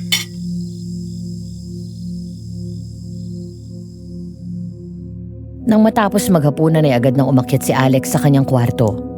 Naalala ko na nagpadala pa siya ng voice message sa akin ng gabing yun at nag-good night. Matapos maligo at magpalit ng pantulog, ay naupo na siya sa kama at sumandal sa headboard. Binuksan ni Alex ang laptop at may mga tinapos siyang pahabol na trabaho. Nasa ganung tagpo siya nang pumasok si Eta. Nagulat pa daw siya nang makita ito dahil ang alam niya ay nasa Maynila ang babae. Nangaakit na tumingin siya kay Alex habang nakasuot ng sexing pantulog na see-through. Natigilan siya nang lumapit si Eta sa kanya at binaba ang screen ng laptop. Aalis na dapat siya pero bigla itong sumakay sa ibabaw niya at tuluyang naghubad sa harapan niya. Sa inis ni Alex ay tinabig niya ito kaya nahulog sa kama. Hindi ka ba nahiya sa ginagawa mo, Eta? Umalis ka nga dyan! Gago ka, bakit mo ako hinulog? Just so you know, hindi ako naaakit sa ginagawa mo. Mas lalo ako nandidiri sa'yo. Ano pa bang gusto mo? Sabihin mo lang. Lumabas ka na! Bakit ba ayaw mo sa akin? Ginagawa ko naman lahat para sa'yo, Alex. Mahal kita. For one last time, intindin mo itong sasabihin ko at isaksak mo dyan sa kokote mo. Hindi kita mahal! At pinsan kita, Eta! I don't care kung magkadugo tayo. I love you, Alex. Get out! Love me, Alex. Please, nagmamakaawa ko sa'yo. I said get out! Get out of my room! And get out of my house! At wag na wag ka nang magpapakita sa akin. Nandidire ako sa'yo. Sarili mong pinsan nilalandi mo? Hindi mo na binigyan ng kahiyan ang pangalan at alaala nila tito at tita. O baka naman kaya ka nagkakaganyan ay dahil sa bulag na yon. Huwag mong isama si Natalie sa usapan. Bakit hindi? Kaya ka nagkakaganyan ay dahil sa kanya. Wala pa si Natalie sa buhay ko. Sinasabi ko na sa'yo, natigilan mo na itong kaibangan mo dahil hindi kita papatulan. Hindi ko matatanggap na ang karibal ko sa'yo ay isang inutil na tulad niya. Bitiwan mo ako, Alex! Nasasaktan ako! Masakit? Wala pa to. Isang beses mo pang insultuin si Natalie sa harapan ko. Ipapakita ko sa'yo kung paano ako magalit at hindi mo magugustuhan yon. Ngayon, lumayas ka sa harapan ko. Umalis ka dito sa pamamahay ko. Napasigaw si Eta nang biglang sunggaban ni Alex ang baba niya at mahigpit na hinawakan ito. Pagkatapos ay tinulak siya sa pader ng malakas. Galit na galit niyang tinitigan si Eta. Ang kwento pa sa akin, natakot ang babae nang matitigan ang mata ni Alex na biglang nanlisik. Sa isang iglap, parang hindi si Alex ang kaharap niya. Yun daw ang unang beses na nakita niyang ganun kabagsik ang mukha nito. Nakakatakot. Ang unang naisip ni Eta ay ang napapabalitang aswang doon sa baryo namin. Malayo sa Alex na nakilala niya na kahit galit mahinahon pa rin. Pagkatapos ay kinaladkad niya ang babae. Binuksan ang pinto at tinulak palabas kaya napaupo ito sa sahig.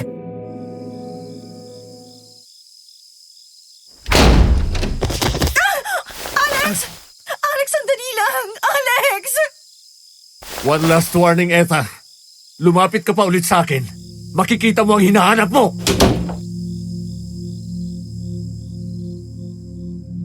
Nang mga sandaling yun naman doon sa bahay namin, katatapos ko lang pakinggan ang voice message ni Alex at nakahiga na rin ako sa kama nang biglang mag-ring ang phone ko. Kasabay ng pagsagot ko sa tawag na yon, si Sergeant na nakahiga sa tabi ko biglang bumangon ang nakataas ang tenga.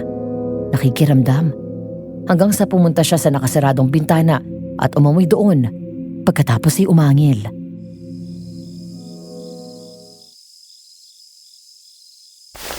Sergeant, may naamoy ka? Hi, Nat. Hello, sino to? It's me, Alex. Alex? Yes. Oo, ako nga. Teka, napatawag ka. Namiss lang kita eh. Nandito ako sa labas ng bahay nyo. Pwede ka bang lumabas? Gusto lang kita makita, tsaka may sasabihin na rin ako. Sige, sandali lang. Sa halip na lumabas agad ay kinuha ko yung baril ko sa ilalim ng kama at tinago yun. Habang si Sergeant ay tumakbo na sa sala at kahul ng kahul. Dahil doon ay nagising si Mama at Uncle. Sinigurado kong puno ng bala ang magazine ko bago ko yun kinasa. Na mga sandaling yun ay mas luminaw na ang paningin ko at nabawasan ang pagka-blurry nito. Kaya naaninag ko nang pinipigilan nila Mama si Sergeant. Natalie, mukhang si Alex yung nasa labas ng bahay. Hindi si Alex yan. Ha? O paano hindi siya? Yan at tinitingnan ko ngayon kamukhang kamukha niya Katatapos lang namin mag-usap ni Alex. At naroon na siya sa bahay niya. Teka. Huwag mong sabihin Aswang yan. Aswang na ginagaya si Ay, Alex. Diyos ko. Ay, naku anak. Anong gagawin mo? Lalabas ako. Ano? Hindi. Huwag kang lumabas. Delikado. Kaya kong sarili ko, Uncle. Isa pa, pulis ako. Kaya kong kumilos at lumaban.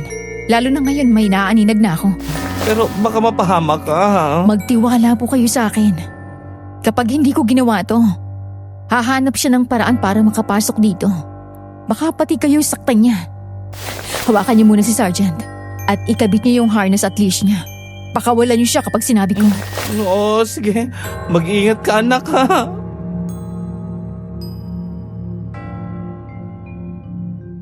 Lumabas ako ng bahay habang nakatago ang baril sa likod ko. Mula sa kinatatayuan ng lalaking nagpapanggap na si Alex, ay naaninag ko siya dahil na rin sa ilaw mula sa poste. Magkasing tangkad sila, pati ang built ng katawan ay pareho din. Ang sabi ng lola kong albularyo, may mga aswang daw na kayang gumaya ng taong malapit sa kanyang biktima para lansihin ito. Ganon marahil ang aswang na ito. Para hindi madamay si uncle at mama, lakas loob akong lumabas kahit na ang totoo ay nakakaramdam ako ng takot.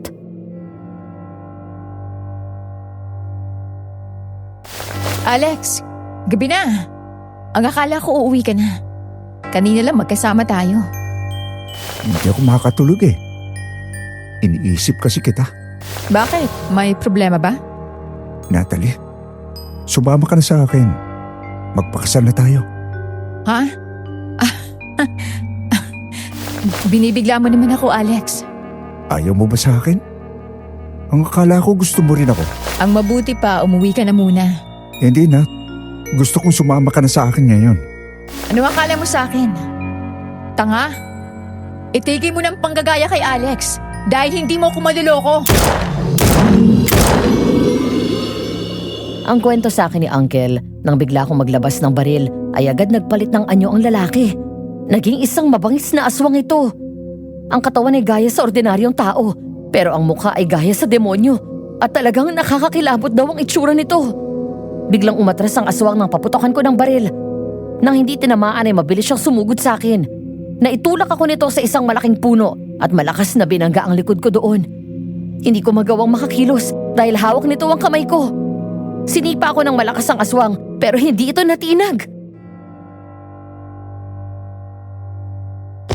Napakahirap mong linangin. Pero, pinapasaya mo ako, Natalie. Pinapahanga mo ako sa determinasyon mong lumaban. Bakit mo ginagaya si Alex? Ako si Alex. Bakit ba hindi ka naniniwala? Ang lalaking minamahal mo ay isang aswang. Hindi ako naniniwala sa'yo. Sumama ka na lang sa akin, Natalie. Hindi mangyayari yon. Kung gano'n, pasensyahan na lang tayo. Sergeant! Matapos kong sabihin yun ay bigla akong sinipa ng malakas ang aswang. Kasabay ng pagbukas ni Uncle ng pinto at tumakbo ng mabilis si Sergeant. Kumaripas ng takbo ang alagang aso ko at sunod ko na lang narinig ang malakas na angil nito at ang sigaw ng aswang. Matapos kagatin ni Sergeant ang braso nito. Walang niya akong aso ka. Sergeant! Ah, Boy! Papatayin ko kayong dalawa! Sergeant! Please! Ang kwento sa akin ni Uncle ay agad bumitaw si Sergeant mula sa pagkagat nito sa aswang. Binaril ko agad ang aswang nang maramdaman ko ang alaga ko sa tabi ko. Gaya ko ay alerto at panay ang kahol. Habang nakikiramdam ito ay dumamba sa akin si Sergeant para ibigay ang kanyang leash. Kinuha ko yon habang hawak ko ang baril sa isang kamay. Nanatili akong nakasandal sa puno. Nang mga sandaling yon ay si Sergeant ang naging mata ko. Maya-maya ay biglang tumahimik ang paligid. Dahan-dahan akong lumayo mula sa puno. Tumayo ako sa gitna at nakiramdam ng tumigil si Sergeant sa pagkahol. Pumuesto siya sa pagitan ng mga hita ko, kung saan pumaling ang katawan niya at tuon ko tinutok ang baril hanggang sa...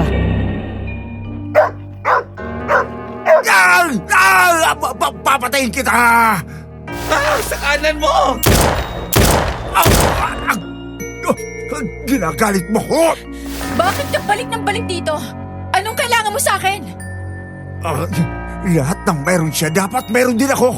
Lahat ng nasa kanya ay kailangan din ako. Lahat ng nasa kanya ay kailangan akin din. Hindi kita maintindihan.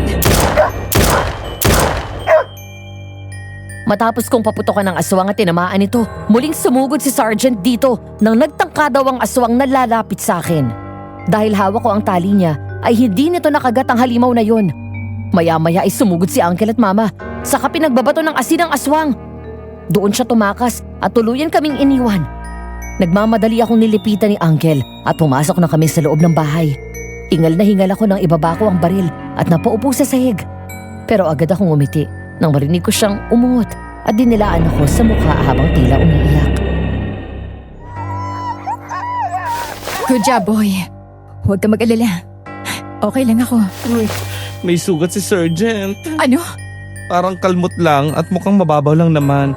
At hindi naman ganong kalakihan. Gamutin natin. Tapos dali natin siya sa vet. Bukas para makasigurado tayo. Matapos ang gabing yon ay agad naming dinala sa klinik si Sergeant. Ayon sa doktor, mababaw lang ang sugat na natamo niya at walang kahit anumang infeksyon, kaya hindi naman kailangan na mag-alala. Iniwan ko na lang siya ng araw na yun kay Mama dahil nilagyan siya ng cone sa leeg para hindi himuli ng sugat niya. Dahil wala naman ako magawa sa bahay, sinama ako ni Uncle sa shop niya. May bench sa harap at doon kami nakaupo habang walang customer.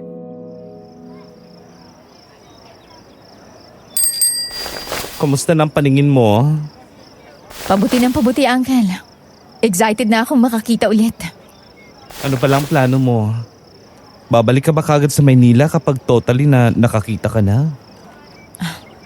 Tatawagan ko muna siguro si Ninong kung pwede na ako mag-report sa kanya. In short, babalik ka ng Maynila. Pero paano si Alex? Hindi ba nagkakamabutihan na kayo? Hindi ko pa alam eh. Hindi pa namin napag-uusapan yan. Umamin ka nga sa akin. Mahal mo na ba? Magsisinungaling ako kapag sinabi kong hindi. Pero Natalie, alam mo sa totoo lang pagkatapos ng mga nangyari kagabi, bigla akong natakot sa kanya. Nagduda ba? Paano kung yung aswang na nakalaban mo kagabi ay siya nga talaga? Hindi ako naniniwala, Uncle. Pero magkamukha sila ni Alex. Ngayon sigurado na ako. Iba yung aswang na yon. Iba si Alex. Uminto kami ni Uncle sa pag-uusap nang may lumapit sa aming babae. Base sa masangsang na amoy ng kanyang pabango, kilala ko na agad kung sino ito. At ayon kay Uncle, ang suot ng babae ay tight-fit dress na kulay puti. Labas ang cleavage nito. Mataas ang takong ng sapatos nitong pula at ang makeup ay makapal. Habang kulot ang maikling buhok nito. Mataray daw akong tinignan nito habang nakakrus sa mga braso sa dibdib at hawak ang handbag. Kaya naman tumayo ako at hinarap siya. Natalie? Miss Eta? Wow! In fairness sa'yo nakilala mo agad ako kahit bulag ka. Masyado pong masakit sa ilong ang pabango nyo. Kaya nakilala ko agad kayo. Ano pong maipaglilingkod ko? Hindi na ako magpapaligoy-ligoy pa. Layuan mo si Alex. Sino may sabi? Ako. Inuutusan kitang lumayo sa kanya. Kung kayo lang naman po ang may sabi, pwede na ho kayong umalis. Lalayo lang ako kapag si Alex na mismo nagsabi sa akin. Ang kapal ng mukha mo. Hindi kayo bagay. Alex is mine. Mine? Teka, di ba pinsan ka niya? Nakakadiri ka naman. Sariling kadugo mo nilalandi mo? Hindi ka ba nahihiya? Wala kang pakialam. Pwes, wala kang pakialam sa amin. Ako ang gusto ni Alex, kaya ikaw ang lumayo sa kanya. Hindi mo ako kilala. Wala akong panahon na kilalanin ka. Hoy miss, magdahan-dahan ka ng pagsugod sa akin. Baka nakakalimutan mo ang sinabi ko sa iyo nung unang beses na magkita tayo. Pulis ako. Ito na ang una't huling beses kang sisugod dito. Dahil sa susunod, pwede kitang kasuhan ng harassment sa ginagawa mo. Hindi mo ako matatakot sa ganyan. Kayong mga pulis, kaya ko kayong bilhin. Besides, anong magagawa ng isang inutil na gaya mo kay Alex? Bukod sa hubarin ng panty mo at ialay ang katawan mo sa kanya. Baka gawain mo yan. Huwag mong ipapasa sa akin. Alam mo, may amoy ka. Amoy desperada. Abot talagang...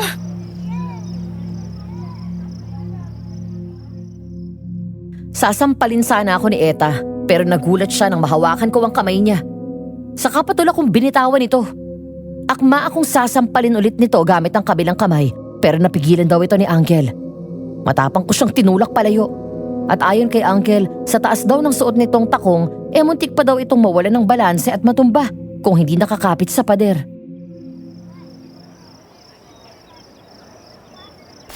Gusto mong dagdagan ko ng physical injury ang kaso mo? Kung wala kang sasabihing maganda, umalis ka na. Hindi ito gaya ng napapanood mo sa pelikula na magpapa-intimidate ako sa'yo at iiyak. Kung sa aswang nga nakikipagbarilan at patayan ako. Sa tingin mo matatakot ako sa isang gaya mo? Hoy, babaeng kamukha ni Lotus Pete! Lumayas ka na bago ako ang kumalbo dyan sa 12 buhok mo! Hala, layas! Chumel! Shoo! Matandang to! Hindi ako matanda! Hoy, Henrietta! Baka akala mo hindi kita makikilala? Kahit ilang beses ka pang magpabanat ng mukha mo at magparetoke ng ilong mo, tabingi pa rin yan at makikilala pa rin kita. Kaklase kita mula elementarya at high school. Halos magkasing edad lang tayo. Ang kapal-kapal ng pagmumukha mong lumandi kay Alex at sa pinsan mo pa talaga, ha? Nakakahiya ka, yok! Umalis ka na!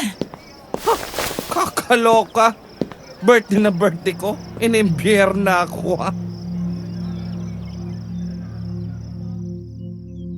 Dahil sa lakas ng boses ni Uncle, ang sabi niya ay nagtinginan daw kay Eta ang mga taong dumadaan.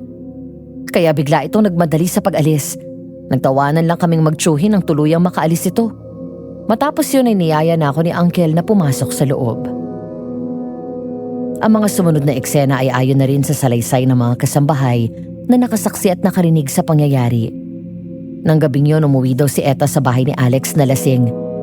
Nang mga sandaling yun ay naroon si Alex sa bahay kasama si Lolo Simon dahil inimbitahan sila ni Uncle para sa isang simpleng salo-salo kasama rin ang ibang kaibigan niya. Dahil nakainom ay sumusuray na naglakad dito paakyat ng hagdan habang umiiyak. Hanggang sa biglang bumukas ang isang sikretong pinto sa mansyon.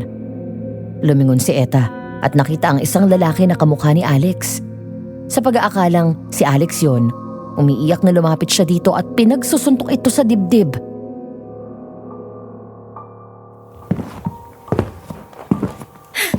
I hate you, Alex! Ano pa bang kulang? Kaya ko naman ibigay sa'yo lahat. Kasalanan ko ba na mahalin ka? Eta, tumigil ka na! Alex! Alex, please love me! Kaya kong baguhin ang sarili ko para sa'yo! Lasing ka. Kahit isang gabi lang, Alex, sige na. Wala akong pakialam kahit pinsan kita. Mahal kita. Pagbigyan mo na ako. Please! Hinawakan ni Eta ang pisngi ng lalaki at pinaliguan ng halik sa mukha. Natuwa pa siya nang hindi ito kumibo. Hanggang sa sinabunutan siya nito at lumaban ng pakikipaghalikan. Mula doon sa hallway ay binuhat ng lalaki si Eta at dinala sa loob ng lihim na silid. Iniga sa kama at sa loob lang ng ilang sandali ay pareho na silang walang damit. Ayon pa sa mga kasambahay ay naririnig pa nila ang malakas na halinghing ni Eta. Hanggang ang sumunod nilang narinig ay ang nakakakilabot na sigaw nito.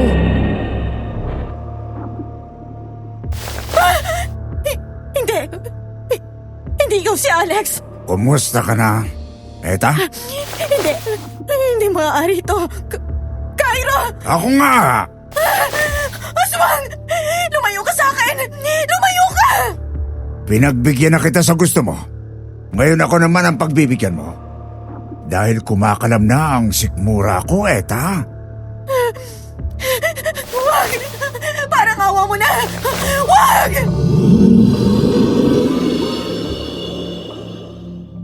Lumipas ang mga araw. Matapos ang matyagang pag-inom at pagpatak ng gamot sa mga mata ko, sa wakas ay dumating na rin ang araw na pinakahihintay ko. Isang umaga, nagising na lang ako na malinaw na ang paningin ko. Nakikita ko na ulit ang puno sa labas ng bintana ko. Ang maganda sinag ng araw, ang kama ko. Si Sergeant na agad akong sinalubong. Sa sobrang tuwa ko ay hindi ko na napigilang umiyak dahil doon ay humahangos na dumating si Uncle na alalang-alala. Natalie, anong nangyayari? Bakit ka umiiyak? Uncle, nakikita na kita. Talaga? Opo, Oh, ilan to? 5, Ito! 3. Ate! Nakakita na ulit si Natalie!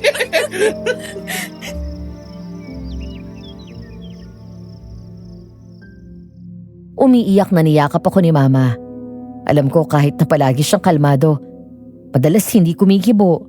Pero sa loob-loob niya ay nag-aalala siya sa akin na baka tuluyan na akong mabulag. Habang magkayakap kaming mag-ina ay pumikit ako at agad umusal ng dasal ng pasasalamat sa Diyos. Hanggang sa biglang nag-ring ang phone ko. Agad kong sinagot yun nang makita kong si Alex ang tumatawag.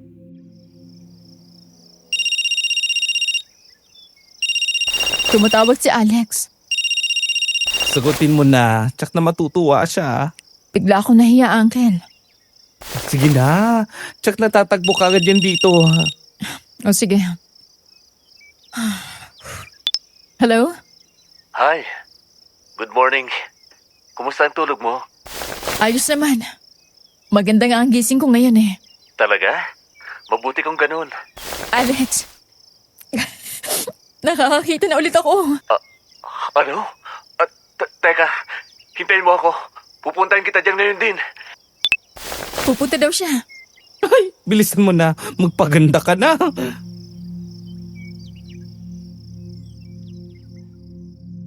Agad ako nagmadali, Madam Venus. Para akong teenager na excited at kinakabahan sa kanyang first date. Nang makita ko ulit ang sarili ko sa salamin sa unang pagkakataon, matapos ang ilang buwan, ay napaiyak ulit ako sa saya. Ngumiti ako sa sarili ko at sinabi kong masaya akong nakita siyang muli. Isang simpleng dress lang ang sinuot ko. Pagkatapos ay naglagay ako ng light makeup na matagal-tagal ko na rin hindi nagawa. Maya-maya ay excited na pumasok si Uncle. Natalie, nandiyan na yata si Alex. Ha? Uncle, ano? Okay na ba tong ayos ko? Perfect. Maganda na ba ako? Palagi naman eh. Kaya sige na, labas na. Halos mawalan ako ng balanse nang itulak ako ni Uncle. Mabuti na lang at napahawak ako sa pinto. Natigilan ako nang sa wakas ay makita ko si Alex na nakasuot ng Amerikana. Kitang-kita ko kung paano lumapad ang ngiti niya nang makita ako. Agad siyang pumasok sa loob ng bakuran at tumakbo palapit sa akin. Tumulo ang luha ko nang makita ko siyang malapitan. Pinikit ko ang mga mata ko at marahang hinaplos ang mukha niya. Ang matangos na ilong, ang kanyang mga mata at ang maliit na balbas sa mukha niya. Higit sa lahat, ang kanyang amoy.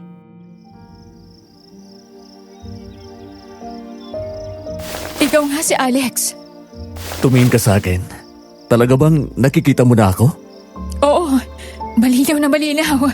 Sorry. Wala akong dalang bulaklak gaya ng pangako ko. Okay lang. Ang importante sa akin ay makita ka. Ang pogi mo pala talaga. Thank you.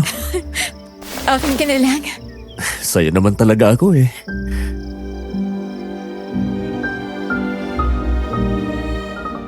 Hindi ko napaghandaan ang sunod na ginawa ni Alex. Bigla niya akong hinalikan sa labi at binuhat. Sa halip na itulak siya, ay ngumiti ako at pumikit sabay yakap sa leeg niya. Sa halip na itulak, ay ngumiti ako at pumikit sabay yakap sa leeg niya. Maya-maya lang ay narinig na namin ang kinikilig na hiyaw ni Uncle at Mama na sinundan ng mga kapitbahay ko. Matapos yun ay mahigpit kaming nagyakapan. I love you, Natalie. I love you too, Alex. Nang gabing yun ay dinala ako ni Alex sa bahay niya. Malaki yun at halos mansyon na. May kalumaan pero maganda pa rin. Na sumisimbolo ng matayog na antas sa buhay. Ayon kay Alex, iniwan na daw yun sa kanya ng mga magulang niya. Kasama si Lolo Simon ay sabay-sabay kaming kumain ng hapunan. Gusto ni Alex na i-celebrate ang unang araw namin bilang mag-boyfriend. Ang dami mo ng pinagdaanan bilang pulis. At ngayon sa aswang. Kahit na walang ka ng paningin, hindi ka nagpatinag sa habon ng buhay. At hinangaan kita doon. Salamat po, Lolo. Siguro po dahil pulis ako. Hindi po naging madali ang training namin. Lumaban hanggang kamatayan. Never surrender. Yun ang tinuro ng papa ko na pulis. Tsaka, paningin lang naman pong nawala sa akin. Ang pakiramdam, pang-amoy at pandinig, ang nagsilbing mata ko.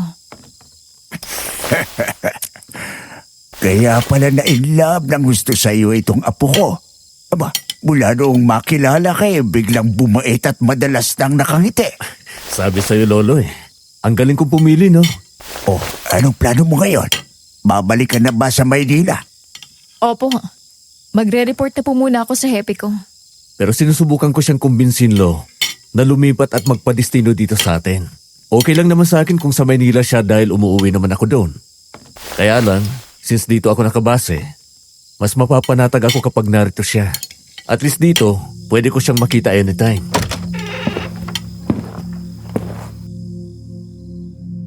Naputol ang pagkukwentuhan namin nang sabay kaming tatlo na lumingon nang bumukas ang pinto sa harap.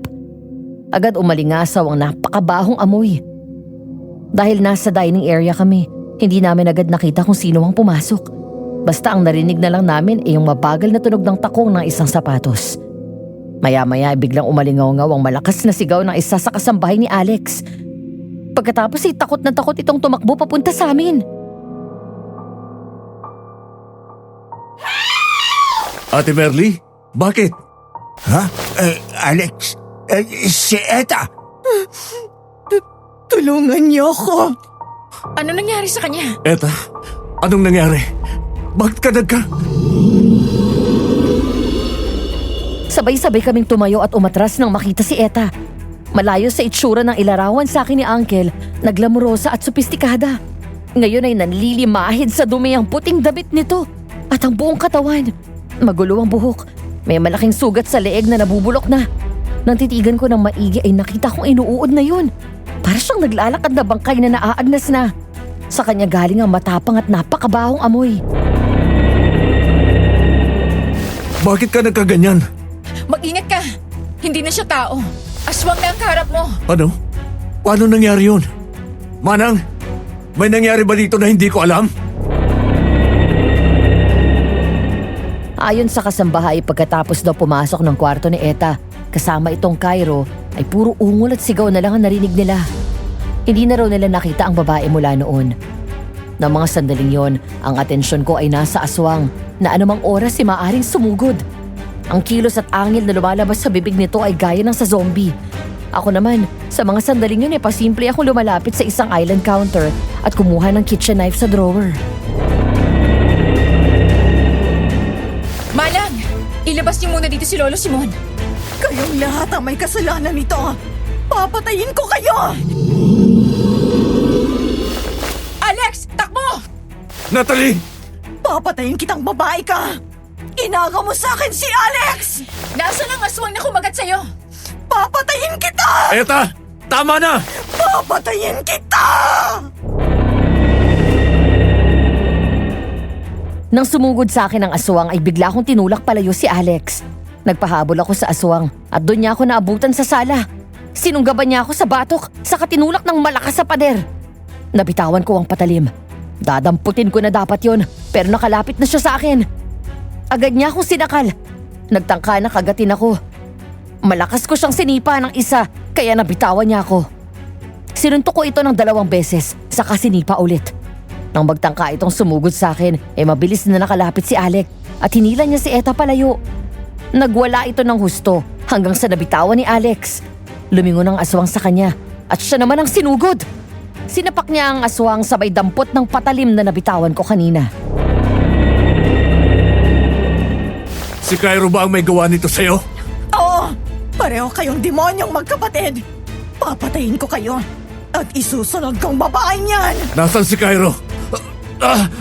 Huwag, Eta! Ang gusto ko lang naman ay mahalin mo ako! Pero magdamot ka! I'm sorry, Eta. Habang nagpapambuno ang dalawa ay tumakbo ako papunta sa kusina para sana kumuha ng isa pang patalim. Pero lumabas si Lolo Simon mula sa kwarto kung saan kasama nito ang mga kasambahay. Tinuro niya sa akin ang baril na nasa drawer daw sa sala. Tumakbo ako ulit papunta doon at nakita ko ang baril. Eksaktong kakagatin na sana ng aswang si Alex nang masuntok nito ang aswang. Kasabay ng pagsaksak niya sa dibdib ng aswang ay binaril ko ito ng 3 beses at tumama lahat yon eksakto sa puso niya. Tinulak ni Alex ang aswang at agad tumayo at lumapit sa akin. Mukhang matagal na siyang patay. Binuhay lang siya ng kamandag ng aswang na pumasok sa dugo niya. Okay ka lang? Nasaktan ka ba niya? Hindi naman. Pero sino si Cairo?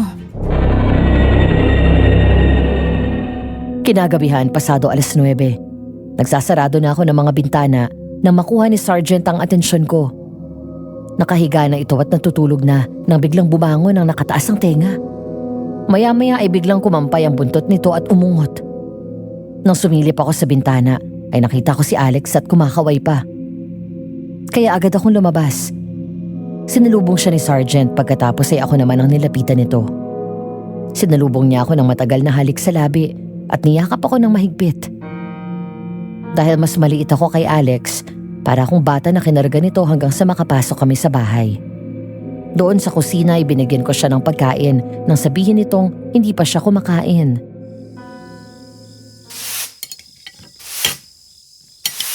Nasaan ang kotse mo? Hindi ko dinala.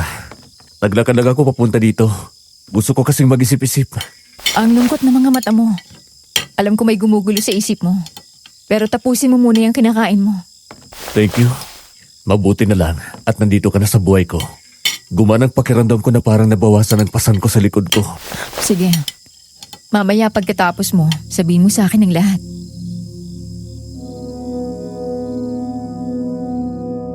Unang tingin ko pa lang ay nahalata ko ng pagod ito at stressed. Nakarimit na ang katawan ni Eta. Inuwi nila yon ng lolo niya sa Maynila at nilagak sa tabi ng abo ng mga magulang nito. Si Lolo Simon naman ay hindi niya sinama pabalik ng Manila para daw makasiguro sa kaligtasan niya. Alex, sino ba talaga si Cairo? Hindi mo ako sinagot nung gabing namatay si Eta. I'm sorry. Hindi ko kasi alam kung saan ako magsisimula. Saka magulo pa ang isip ko noon. Cairo is my older brother. 1 taon lang ang tandaan niya sa akin. Madalas kami ng pagkakamala na kambal dahil magkamukha kami. Normal ang buhay niya noon. Nag-aaral, lumalabas kasama ang barkada. Hanggang sa dumating ang 21st birthday ni Kuya. Pagpatak ng 12:00 ng hating gabi, ay biglang nagbago ang anyo niya at naging aswang siya. Isang aswang na mukhang demonyo kapag bilog ang buwan at kaya mag-anyong aso. Aswang? Ibig sabihin? Oo. Siya ang aswang na ilang beses nagtatangka sa'yo. Nung gabing una mo siyang nakaengkwentro sa kakawayan, nakatakas na naman siya sa kwarto niya. Kaya hinahanap ko siya noon. Dahil alam ko na may bibiktamin na naman siya. Kaya hinahanap ko siya noon. Lalo akong natakot nang makita ko na ikaw pala yung muntik niyang mapatay. Mabuti na lang at nakarating ako sa oras. Kapag nagagawa namin siyang ikulong sa bahay, binibigyan namin siya ng hilaw na lamang loob ng mga hayop. Nang tumanggi siya doon, aaminin ko, Natalie, bumibili kami ng mga laman loob ng tao sa punerarya. Lalo na doon sa mga wala ng pamilyang nagkiklaim. Pagkatapos ay kami na ang umaako ng pagpapalibing. Pero kahit anong kulong namin sa kanya, nakakalabas siya. At doon nambibigyan mo na naman at pumapatay si Kuya. Sandali lang. May lahi kayong aswang? Wala. Pero ang kwento ni Lolo Simon, ang ugali kasi ni Mami noon ay parang si Eta. Mapagmataas, mataray at matapobre. Dalaga pa daw si Mami noon, tapos may nakaawa siya. Hindi niya alam na isang magaling namang kukulam ito. Isinumpa siya nito at sinabi na ang kanyang unang magiging anak ay magiging hayok sa dugo at laman ng tao sa edad na 21. Hindi daw pinansin yun ni Mami nung una hanggang sa nagkatotoo na nga. Napilitan kaming ikulong si Kuya nang mapatay ni Kuya si Daddy. Sinabi na ni Lolo Simon na patay na lang siya dahil para kay Lolo ay hindi na tao ang kapatid ko. Nag-aalala din siya na baka marami pang mabiktima si Kuya. Pero hindi nakinig si Mami. Minsan siya pa nagdadala ng taong bibiktimay ni Kuya. Pinigilan ko siya, pero ayaw niyang makinig. Umalis ako sa amin. At dito ako tumira sa probinsya. Nang mamatay si Mami dahil sa sakit sa puso, wala akong choice kung hindi ang kupkupin si Kuya. Ilang beses siyang nagpapanggap na ikaw. Doon sa bahay mo sa Maynila. At noong pumunta siya rito. Pero kilala ko ang amoy niyong dalawa. Alam ko noon pa kapag ikaw ang nasa harap ko. Madalas siyang magpanggap na ako. Ginagamit niya yon sa mga taong alam niya na gusto ako umalapit sa akin. Ilang beses na akong muntik mapahamak dahil sa kanya. Napagkakamalan akong aswang. Mabuti na lang at nalulusutan ko. May ilang babae na ang duman sa buhay ko na minahal ko, pero pinatay niya. Alex, alam ko na mahirap ito. Pero kapag hinayaan natin ang kapatid mo, mas marami pa siyang mabibiktima. At baka dumating pa sa punto na tuluyan na kayong mapahamak ni Lolo. Mapagbintangan kayo na aswang din at patayin ng taong bayan. Alam ko, kaya mula noong malaman ko na pinatay niya sa ETA at ginawang aswang, nag-isip akong mabuti. Ngayon, nakapag-desisyon na ako. Kailangan ko ng tulong mo, Natalie. Dahil hindi ko alam kung makakaya kong patayin ang sarili kong kapatid. Huwag ka mag-alala. Akong bahala.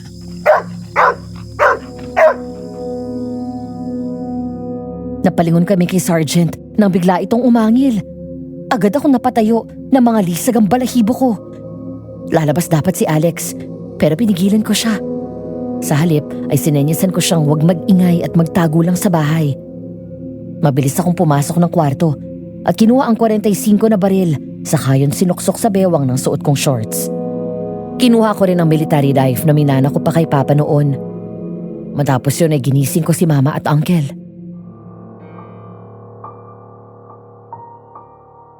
Yung insenso, ihanda nyo. Nakahanda na yon. Sisindihan na lang natin. Ha? Anong nangyayari? Nandito si Cairo. Ako ang harap sa kanya. Tayong dalawa. Pero ako munang lalabas. Dito ka lang. Lumabas ako ng bahay. Habang si Sergeant ay walang tigil sa pagkahol sa loob. Kasyol akong lumapit sa kanya at ngumiti. Bahagyapang kumunot ang noon nito at nagtaka dahil direkta akong nakatingin sa kanya. Tama si Alex. Kamukhang kamukha niya si Cairo. Kung hindi niya kilala si Alex, lalo na ang kanyang boses, pwede ako magkamali at mapagkamalan ko talagang siya ang kaharap ko. Pero kapag tinitigan ng husto ang mga mata nito, doon ko nakita ang pagkakaiba ng dalawa. Ang mata ni Alex ay nangungusap at parang laging nakangiti kapag nakatingin sa akin. Ang mata ni Cairo, mabagsik, puno ng puot at dilim.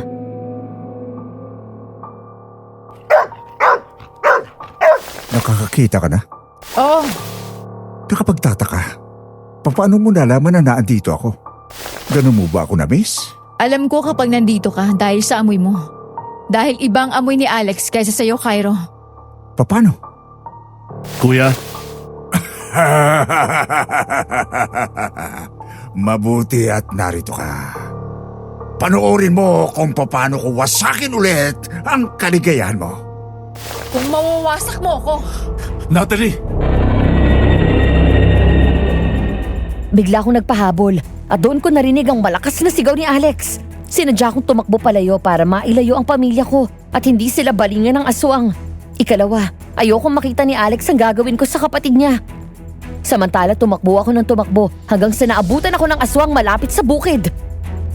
Hinablot niya ako sa batok pero nakalaban ako. Siniko ko siya, saka ako binaril sa tagiliran. Nang makalayo ako ay sinipa ako ng malakas ang aswang pagkatapos ay muli kong binaril ng sunod-sunod. Ganyan! Ganito ang gusto kong laban. Hindi mo ba alam na dahil sa'yo, nahihirapan si Alex? Ako ba hindi? Hindi ko ginustong magkaganito ako. Kung pinatay na ako noon ng mami, hindi sana tayo ganito ngayon. Kaya hindi pwedeng ako lang ang magdusa. Lumayo ka na! Iwan mo si Alex. Hayaan mo siyang mabuhay ng normal. Huli na ang lahat!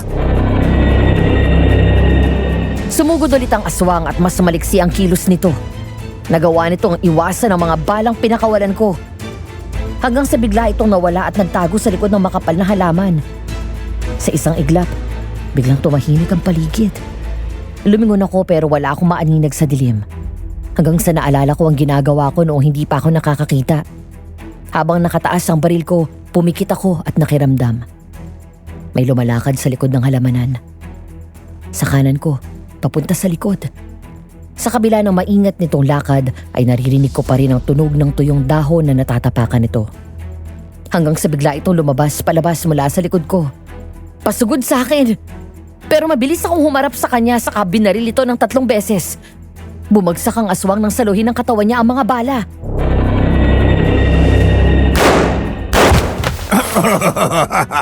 Matini ka talaga.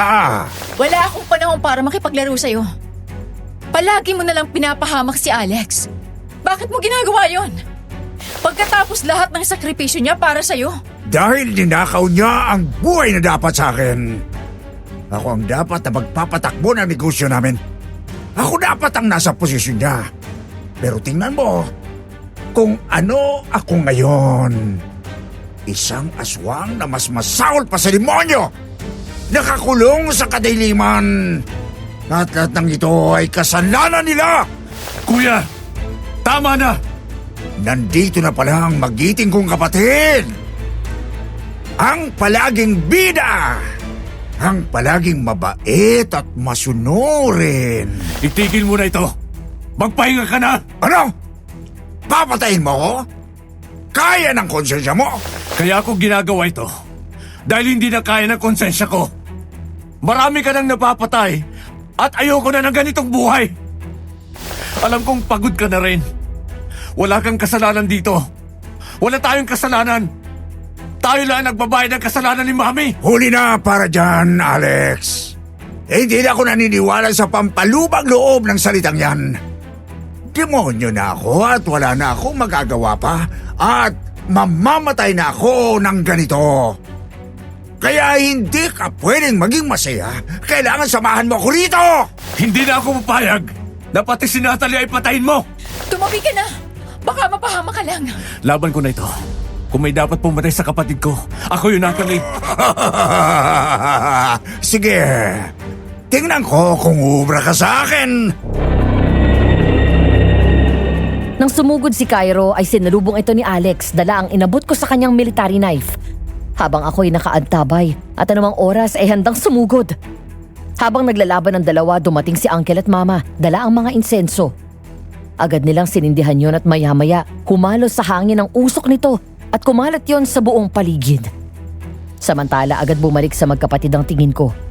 Sinubukang saksakin ni Alex si Cairo pero nahawakan nito ang kamay niya. Sinipa siya ng malakas at sumugod. Pero mabilis siya nakatungo.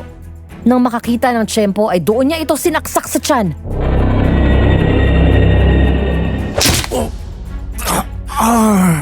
At talagang gusto mo na akong mamatay. Tama na, Kuya. Ayaw kong kalabanin ka. Pero ginagawa mo! Dahil sumusobra ka na.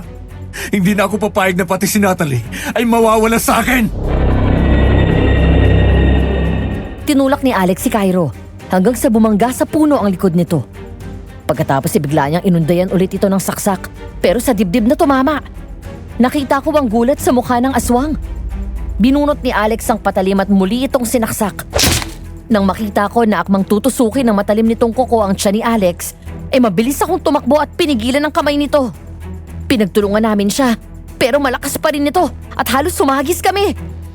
Sa halip na si Alex ay ako ang sinugod nito. Bigla itong tumalon papunta sa akin kaya napahiga ako sa lupa. Sinagpang ako nito pero mabilis akong nakaiwas. Sinuntok ko ng sunod-sunod dito sa mukha. Tumakbo palapit sa amin si Alex at sinakal siya sa leeg at pilit na hinila palayo sa akin. Pero napasigaw siya ng hawakan ng aswang ang braso niya at sadyang ibaon ng kuko doon. Nabitawan ni Alex nang wala sa oras si Cairo. Eksaktong nakapako ang patalim na dinampot at nasaksak ng mabilis sa tagiliran at sa dibdib malapit sa puso. Maya-maya ay nahirapang huminga ang aswang. Bumagsak ang aswang kaya agad akong nakatayo at tumayo kami ni Alex. Anong nangyayari sa kanya? Ang insenso. May sangkap yun ng pangontra sa aswang. Mahihirapan siyang huminga hanggang sa unti-unti siyang manghihina. Kuya, Alex, ito na ang oras. Kaya mo ba? oo.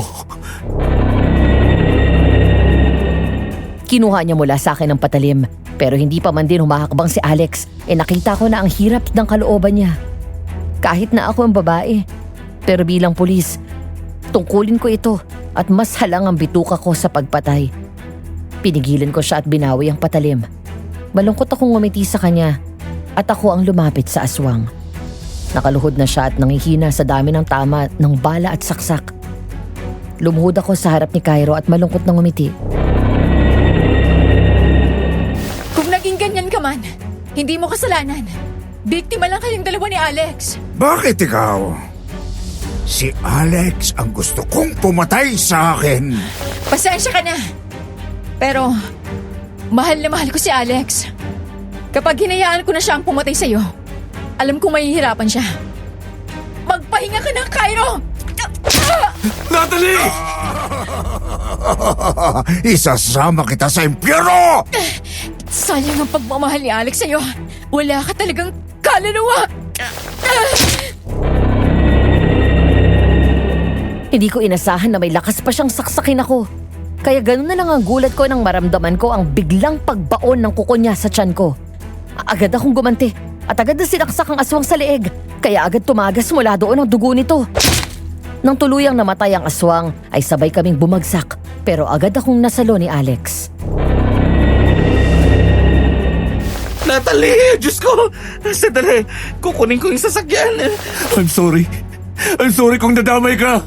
Hindi ko dapat hinayaan. Okay lang ako. Malayo sa bituka to. Tsaka baka hindi mo mapatawad ang sarili mo kapag ginayaan kita na ikaw yung pumatay sa kanya. Hindi ka ganon. Hindi ka pumapatay. Ako kaya ko dahil kasama yun sa trabaho ko. Ayokong habang buhay mong dalhin sa konsensya mong pagkamatay ni Cairo. Ayoko mahirapan ka. Gusto ko mabuhay ka ng maayos sa tahimik. Kasama ko. Salamat. Maraming salamat.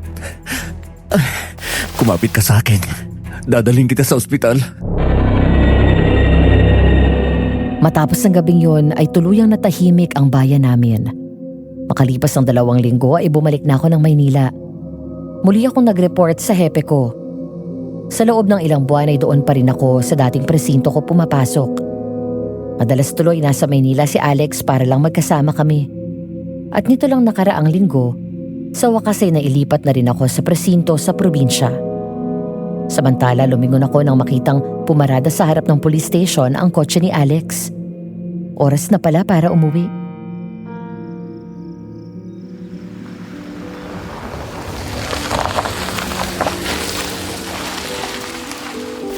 Sir, una na po ako.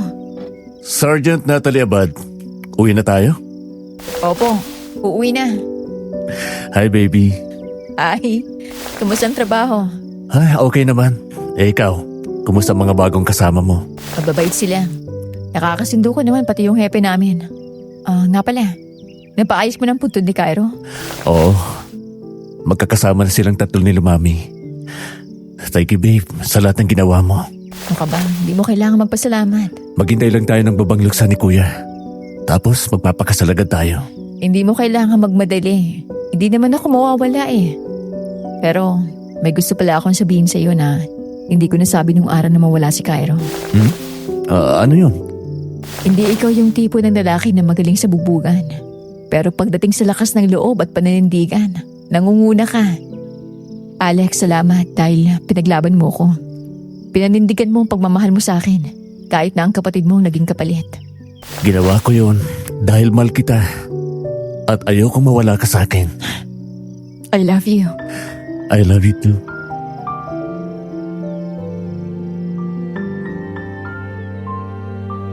Isang aral lang natutunan ko sa lahat ng pinagdaanan namin. Walang imposible kung buo ang loob mo at determinado kang lumaban kahit gaano kahirap ang buhay at sitwasyon mo. Sino bang mag-aakala na ang dating bulag na gaya ko ay kayang lumaban sa kabila ng naging kapansanan ko noon? Nang mamatay si Cairo ay walang nakaalam na isa siyang aswang. Kasamang naabo ng katawan niya ang lihim ng kanyang pamilya. Kapalit ng pagsasakripisyo ni Alex sa buhay ng sariling kapatid, ay nakamit niya ang katahimikan at kaligtasan. Hindi lang sa amin ng pamilya niya, kundi maging sa ibang tao. Hanggang sa mga sandaling ito ay isa pa rin akong pulis dito sa aming probinsya. 3 na ang anak namin, habang si Alex ay patuloy pa rin sa mga charity events na nakatutulong sa mga kababayan namin. Inamin niya sa akin na sa ganung paraan, pakiramdam niya ay nababawasan ang bigat sa kalooban niya dahil sa mga naging biktima ng kapatid niya. Hanggang dito na lamang po at naway may natutunan kayo sa naging karanasan at buhay namin ni Alex. Maraming salamat po and more power sa Aswang Diaries. Nagmamahal, Natalie.